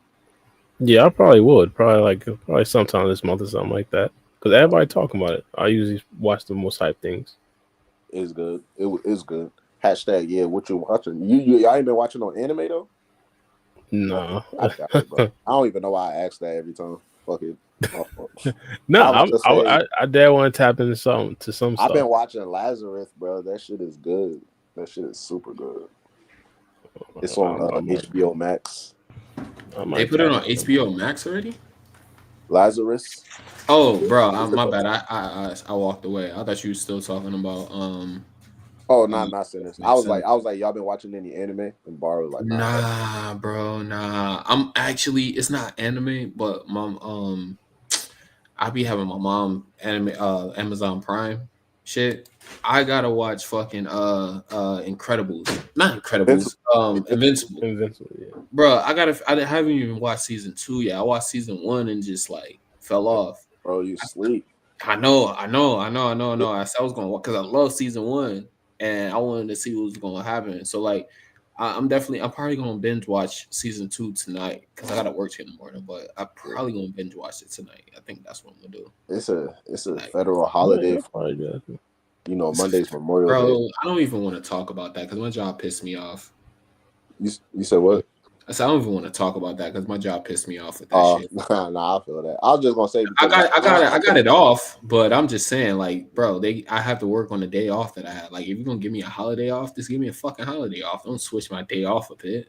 There's neither here nor there. I'm just fucking pissed off. Yeah, respect. I'm finna binge watch some anime this weekend, bro. That's all. What you gonna watch? Maybe I'll tap in with some shit. Maybe you'll have something. Bro, when I tell y'all, like, I literally am the type of person, like, I will wait for y'all. Like, you name it, I've probably seen it, bro. If I haven't seen it, I heard of it, and there's a reason why I haven't watched it. I gotta catch more up on Solo Leveling. I can't lie.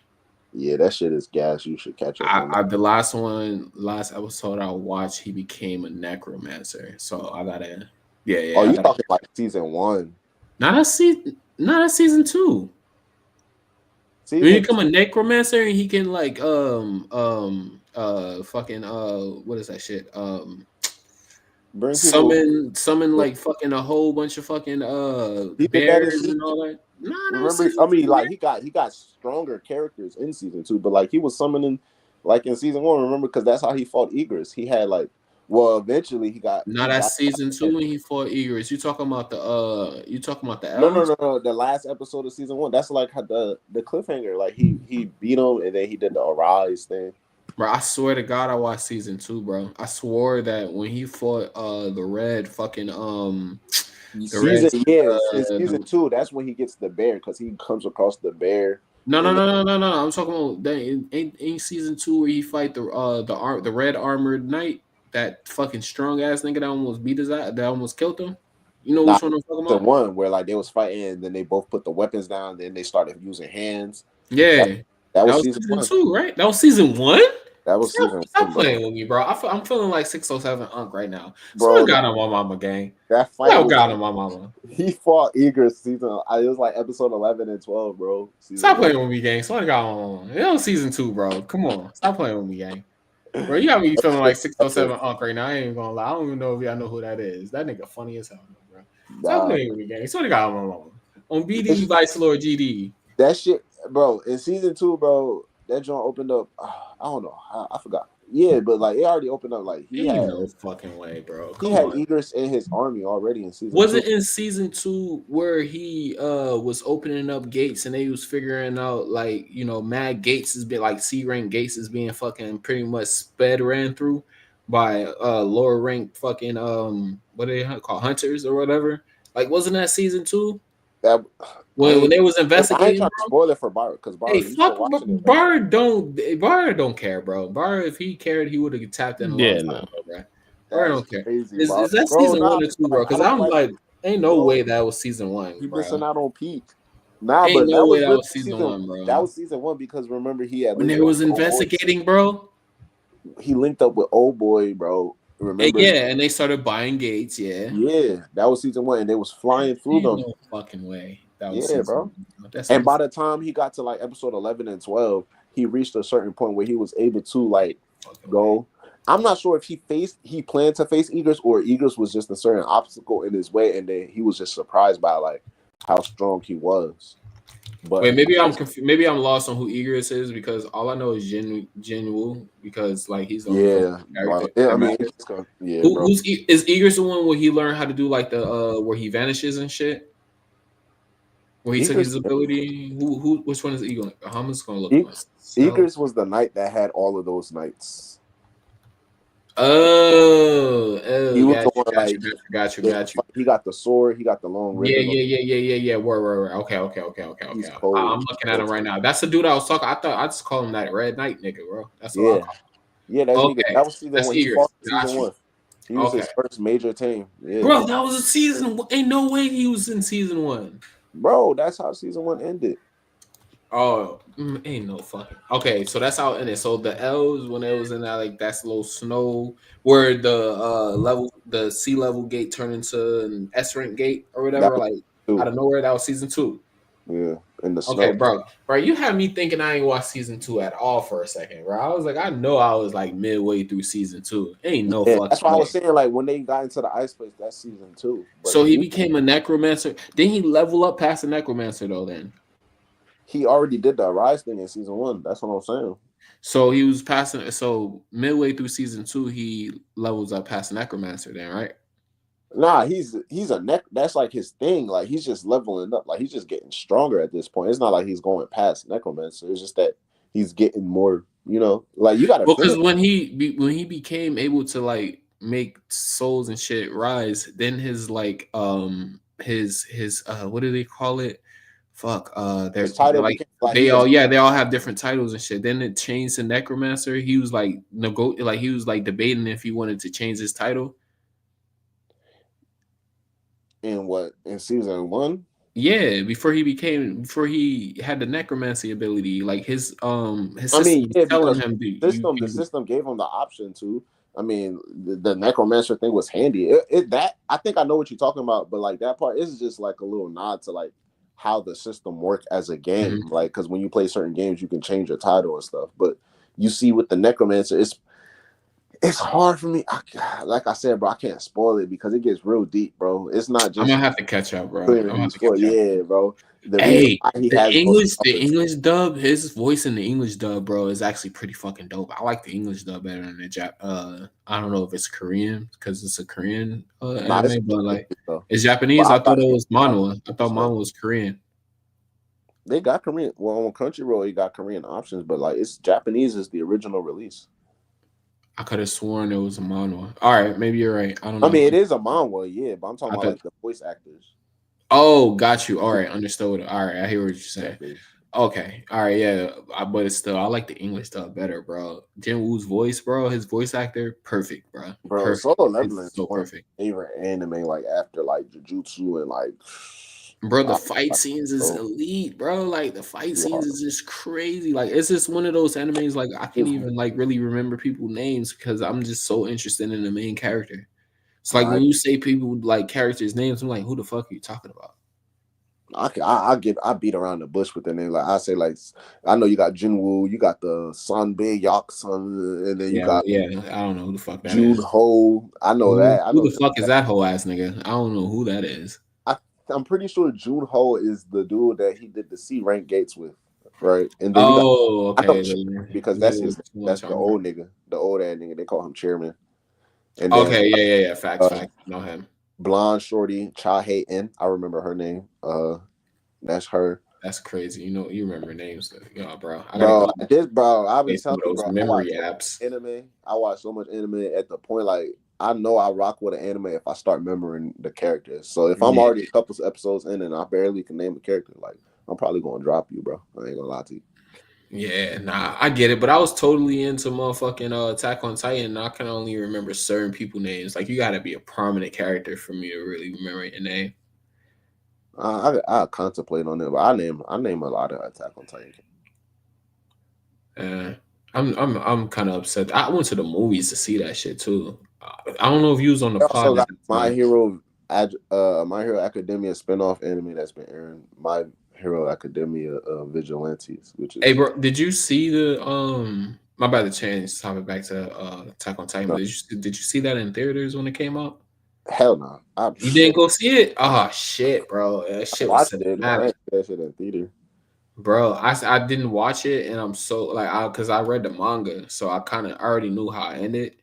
And a lot of times, if I read mangas to shit, that's why I haven't finished. What's that shit called? Demon Slayer. I haven't watched the anime to that at all after season 1, because I sped through the manga, so I ain't really even watched that because I know how it transpires, and I don't think Demon Slayer really gives you like any like filler episodes really. You people can correct me if I'm wrong though, but I don't remember season 1 really having too much filler.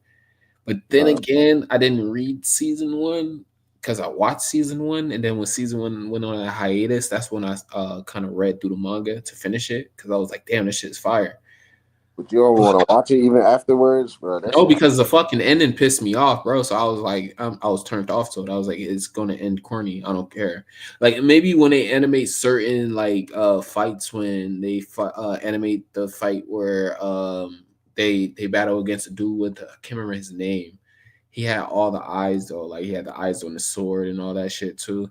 I think he was like the upper moon, the 12th upper moon, or the first upper moon. Not the Hashira, the upper moon demon. Yeah. Him. Like when they fight him, probably I'll watch that one. Maybe fuck. I don't wanna spoil anything because they didn't even get that far. Man, I've been rocking with Demon Slayer. What they've been showing so far. You didn't read the manga and finish it then, huh? Because I don't want to spoil anything for you. I only read Boruto.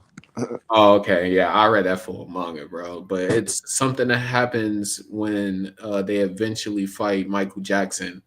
That's pretty interesting. Because like the anime just ended off like, bro, that shit.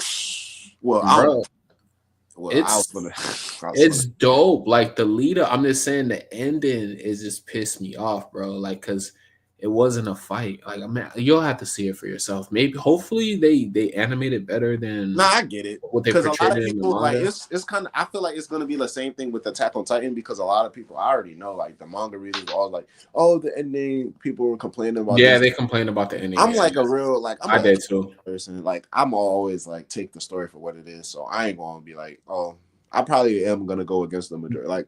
Long story short, I'm gonna appreciate however Demon Slayer ends, regardless of the popularity. But the way that Demon Slayer pissed me off ain't on the same magnitude as Attack on Titan. Attack on Titan, nah, bro. Like you had to read the manga. Maybe other people don't agree with my opinion. Naruto try to explain. No, I think people that, do, like, because I've seen nothing but hate about the Demon Slayer. Yeah, Naruto try to like make me understand like how like why the fight went that way, and like some Japanese like something happened in some Japanese Shintoism and Buddhism. No, it's something that happened. Like I don't want to spoil it for you, so I'm not going to really say what he says because it will spoil it too. But it's some shit that happened in Japan, and like that's why he's doing what he's doing at the end. But it still didn't negate the fact that it was a very underwhelming last fucking final battle when you had the fucking strongest fucking demon and the battle was under fucking woman. I don't know, bro. I don't know. He killed a lot of motherfuckers, but I don't know, bro. I don't know. It just wasn't. It didn't do it for me. Hopefully, like I said, when they animate it, it's top tier, and probably I'll watch it just to see if it's better animated than it was in a manga. Because manga, you can only do but so much, And I did hear that the writer, she was kind of rushed to finish the story because the manga got canceled before the anime even came out. Yeah. So like the anime is popular. Yeah, the anime like blew it up. The manga didn't do well at all, so they canceled it.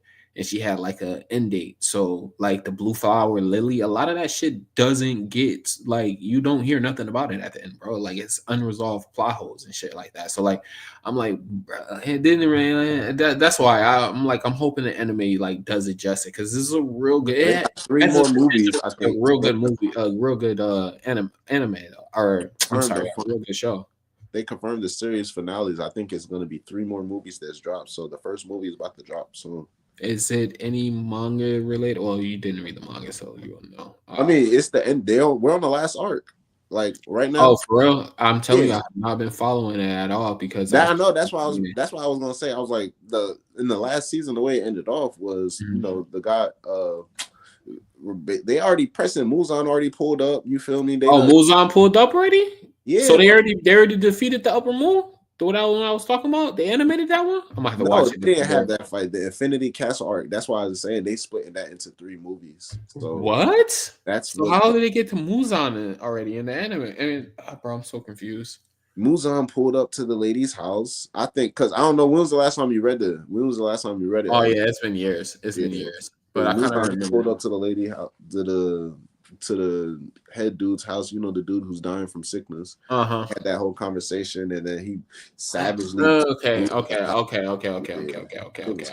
what you're talking about. I know what part you're talking about. Yeah, that's not near the battle yet. Okay. Yeah. The Infinity Castle arc is about to happen. Like all of the Hashira and Demon Slayers just got summoned to the castle, and that's how the last season ended. Oh, then I'm gonna watch that because that shit was fire. I'm gonna watch it. I'm just pissed off by the ending. That's all. That's why I dropped it. Because I was like, man, the ending is fucking trash. I'm gonna wait till they get to like the ones that I actually like. So if they animate, they get into the. Well, you said they didn't get to that yet. That's the next season, right? The Castle arc. Yeah. So this movie that's about to. I think it's dropping this summer. So I'm pretty sure the first movie. But I totally negated the fact that you said it was a fucking movie. It's going to be a movie. Oh, I'm definitely going to go see that. It's going to be 3. I think it's either 2 or 3 part movie, and then they're yeah. I'm definitely going to watch it. Yeah. So you just piqued my interest. I'm rocking with it. I rock with most of these. Well, what else you watching? What else you watching and shit? Oh shit, bro. I mean, I started Dandadan and then just stopped, and it was real good. That shit is gas too. I rocks with Dandadan. Yeah, I started and just stopped, bro. Like it was real good, so I had no reason to stop. But I just, bro, I maybe I don't know, man. Maybe it's the opening for me because like that shit. That's my ringtone, by the way, from my phone. Opening, but like I don't know, bro. That shit. Dandadan is one of those shows like that. I think like it's one of those shows. I think they put something in it. Like I just keep I watched the show. I'm like, I gotta see the next episode. I gotta see the next episode. Bro, I didn't even think it was gonna be that interesting. Like that's what I'm saying. I was like, oh shit, this is actually really good. Like, what the fuck going on? I think I watched like the first 5 episodes or some shit like that. I was like, all right, I'll fuck with this. Yeah, I'm probably gonna have to watch it from the beginning again though. I think they're coming back in July with season. How many episodes came out? 12. Season 1 finished. It's 12 episodes. 12 episodes. I'm not that far behind. I just got a couple episodes. So what should I finish? What should I binge watch tonight? Dandadan, or should I watch motherfucking Invincible? Shit, man. I would say. I mean, hey, it's up to you. Yeah, I'm kind of contemplating on what I'm gonna finish. I want to watch something that Bar can watch, but Bar ain't gonna watch shit. He gonna say he gonna do it, and by next pod he ain't gonna watch nothing. Hey, bro. I've been trying to get this nigga to watch a Naruto movie for decades now. Well, not decades, but at least 5 years, bro. At least 5 years. He said he kind of watches. What you say, My Hero Academia, Bar? Bar don't watch shit. Don't watch shit. Bar don't watch shit. Oh, he's probably stuck. No, I don't watch shit nowadays, bro. I told you. I answered for him, bro. He didn't even have to step in. Bar don't watch sports. Goddamn thing. Yeah. Hey, but I don't even blame you, Bar, because I'm the same way again. I watch probably boxing. I'm mostly on YouTube and shit, just watching shit that pop up on my recommends. I don't really watch too much TV. I ain't gonna lie though, it's kind of probably like I don't know, it's probably out there. I've been watching My 600-Pound Life faithfully on YouTube recently, bro. I don't know what it is about that show. Bro, I sat there and watched that shit with a full pizza one day and was like, yo, I'm watching fat people get fat. I'm sitting here eating a full pizza by myself. Not a personal pizza, bro. Just a whole fucking a whole pizza pie. Wow. And then I've been watching motherfucking this nigga Chris Hansen is back, bro. Chris Hansen is back in fucking full effect, bro. I was fucking shocked. Yes? Yes. It's called Takedown with Chris Hansen, bro. I've been watching that shit like crazy. It's on YouTube? Yeah, he got his own little personal streaming service too. Where, bro, it's crazy because he says this one thing that blows my mind. He says for every one episode that we have on YouTube, I have 5 on my streaming service. I'm like, God damn, how much of these motherfuckers are you catching? Because I still haven't finished watching all the episodes on YouTube yet. Yeah, nah, that's crazy. They're dedicated, bro. It's just like blows my mind how many dudes out here like really like that. Like, wait, what does Chris Hansen do? What does he do? Oh, bro, what? You never watched The Catch a Predator, man? That shit. Okay. Staple. Predator catcher guy. Okay. Oh, bro, yeah. Oh man, I was about to say. I didn't know who the name was. Low key, when you said Chris Hansen, on every episode he tell you who he is, bro. He like, I have to tell you. I'm Chris Hansen. This is The Catch a Predator, bro. Like, what? How you not know? He's on the Boondocks episode. They call you Chris Hansen. I call you Chris Hansen. Yeah, I ain't come here for no boys, but I came here for grown man. You think Flizzy get royalties from that episode? No. They didn't use his actual name. They just depicted the character after him. I think he even said that he don't get nothing from that. Like the Boondocks was a satire type of TV show. Like they took real life shit and then like made it into comedy. Like the dude smoking with cigarettes. Him, I don't know if you remember that episode. He was like, I like to do hood rat shit with my friends and smoke with cigarettes. Yeah, it was an actual kid. I can't remember his name though. I can't remember his real name, but they used a different name in the Boondocks and just changed it. They had an episode with Tyler Perry that got canceled. They couldn't even air that shit. They aired it one time and they had to take it off because it was like Tyler Perry being gay and shit like that. Yeah, I know. Yeah, they take a whole bunch of like true life shit that happens. And it was one about a teacher, bro. A teacher that was said Riley was in class and he said the N-word one day. And the teacher said, he said, nigga, bro. You seen that old bar? Yeah, I seen that. You know what I'm talking about? Yeah, bro, that shit really happened. That's a real life thing, bro. Like that was real life. That happened. Maybe not as, bro, probably funnier than what the Boondocks episode was. Let me see if I can find that shit. Before we end, we about to end in a minute. Teacher, nigger. Yeah, it's probably like the last thing. I don't know. Yeah. No, can a nigga get a pencil? Can a nigga? I forgot what you said. Can borrow something? How you gonna borrow? Art. Why is one suspension on record for calling a student the N-word? Get away from the door, nigga. Why is this word used so frequently? So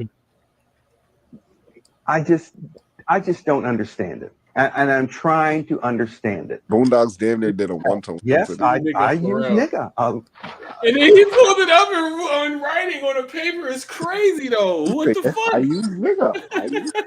Bro, he pulled it up on a paper, bro. Nah, yeah, he bugging. He took the time to sit there and write that shit out, man. That is crazy, Nah, man. he tripping. The ER and the A, bro. Nigga said, "Here, this is the difference. Let me show you." That's a white man. Let me show you the difference, bro. This is crazy. Hold on. Yes, I use nigga. I've used it. I admit it. I put the H on it to emphasize Nigga. Nigga, you know, can you lend a nigga a pencil? Can you lend a nigga a pencil? Yo, it's fucking crazy, bro. Yo. That's so wild, bro. Hey, bro. Hey, shout out to the Boondocks, man. Nah, that shit is. Oh man. Oh my gosh. Can you lend a nigga a pencil? Bro, I don't know. That's what I'm saying. I don't know what was funnier, that or the actual Boondocks episode. That's crazy. Bro, hold up. One, I got it. You guys gotta tell me which one was funnier. Hold on. Oh no, that's too long. I ain't trying to watch that full thing. I'm about to say he do more explaining in the episode. Does he really? Hold on. Look at that. And a J. Edgar Hoover elementary teacher has now been suspended over calling a student the N-word. Stacey Renee investigates what happened and why. And what did he say specifically to you? He said, sit down, nigga. Riley Freeman is a third grade student at J. Edgar Hoover Elementary School. He's a basketball player, an avid reader, and one day hopes to spread his philosophy through rap music. Ain't no way, bro. My boy Young Reezy. He got the glasses on. He portrayed himself like the good kid. He said, sit down, nigga. Yo. He was in class when he had a verbal exchange with his teacher, Joe Petto. But Mr. Petto said it was Riley who used the N-word first.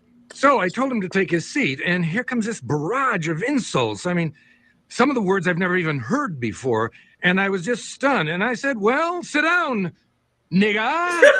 I just repeated the insult back to him because that's what I've been trained to do. That is not what he's been trained to do. School Superintendent Donald Richards says all teachers are taught to use appropriate hyphenated euphemisms instead of racial slurs. We have a very strict policy against teachers using the N-word or any other racially insensitive words. The district's policy is that teachers should always say N-word instead of the actual N-word, or S-word instead of saying the actual S-word. What is the S-word? Well, I don't want to say it, but... Spick? No. Spear chucker. Spear chucker? Yes, see, we would encourage our teachers to say S-word instead of my God. And how often do you have a problem with faculty saying spear chucker to students? We don't. That's what I'm saying. They would say S-word. But Riley Freeman denies he used the N-word first. He said, I used the word before, but I didn't. I wouldn't use that word ever. That word hurts people. Mr. Petto claims the version of nigger ending in ger is the racial slur, but that he was using a different version of the word ending in ga that means the same as buddy or best pal. He insists that he was using the friendly version of the N-word to better relate to Riley. I used the word. I admit it. I thought there was a difference between nigger and nigga. I thought I understood this whole thing, but I guess I don't. I need help. Whenever I hear the rappers, they say, nigga! It's in all the music. Look. Rap songs that use the word nigga in a positive way. There's tons of them. Look, real nigga roll call. Niggas bleed. Jigga my nigga. Niggas for life. The real niggas don't die. Shame on a nigga. Suck a nigga. Ain't no nigga. The school is investigating the incident, but in the meantime, Mr. Petto has been put on unpaid leave. I just couldn't believe it because nobody ever called me a nigga before. And how did it make you feel? Like I was less than a person. What I don't understand is that if it's so offensive to them, then why do they say it over and over again? So Riley said the N-word before you did that morning. He says it every morning. He calls me nigga. He calls the other kids nigga. He calls himself nigga all the time. Nigga this, nigga that. Nigga please. Bitch nigga. Nigga, have you lost your mind? Nigga, check that hoe. Nigga, you bullshitting. Break yourself, nigga. He says it so much I don't even notice it anymore. Last week in lunch, Riley says to a classmate, can a nigga borrow a French fry? And my first thought wasn't, oh my God, he said the word, the N-word. It was, now how is a nigga gonna borrow a fry? Nigga, is you gonna give it back? I'm telling you, my inside voice didn't talk like that before he got in my class. Now, this deal includes damages to the Freemans, plus a vanity. Bro, I fell off my chair. Bro. He said, how is a nigga gonna borrow a fry? That's a real question though. Like, how you gonna borrow a French fry, bro? Nigga, you gonna give it back, nigga? He said, my first thought wasn't that he said nigga. It was, how is a nigga gonna borrow a fry? Oh, bro, I just fell off my fucking chair, bro. I forgot about that. That's funny, bro. That's actually funny. Oh, man. Oh, bro, I got smoke, bro. Yeah, y'all got my heart racing, bro. I got to chill out and lay down and go to sleep. You said, can you live the nigga? I hope this video don't get demonetized for that, bro. Hey, I hope y'all laugh at this shit as hard as we just did, bro. But thank you everybody for joining us, man. Thank you, Jordan, for the $5 donation. Shout out to all the members. We're gonna catch y'all next week on the next podcast, and probably put together a community discussion. I don't know. We said it before, but if it fell through, I don't know what happened with that. We'll see about it though. But we'll check you out on the next podcast. Thank you for all the support. Peace. Thanks. All right, y'all. For sure.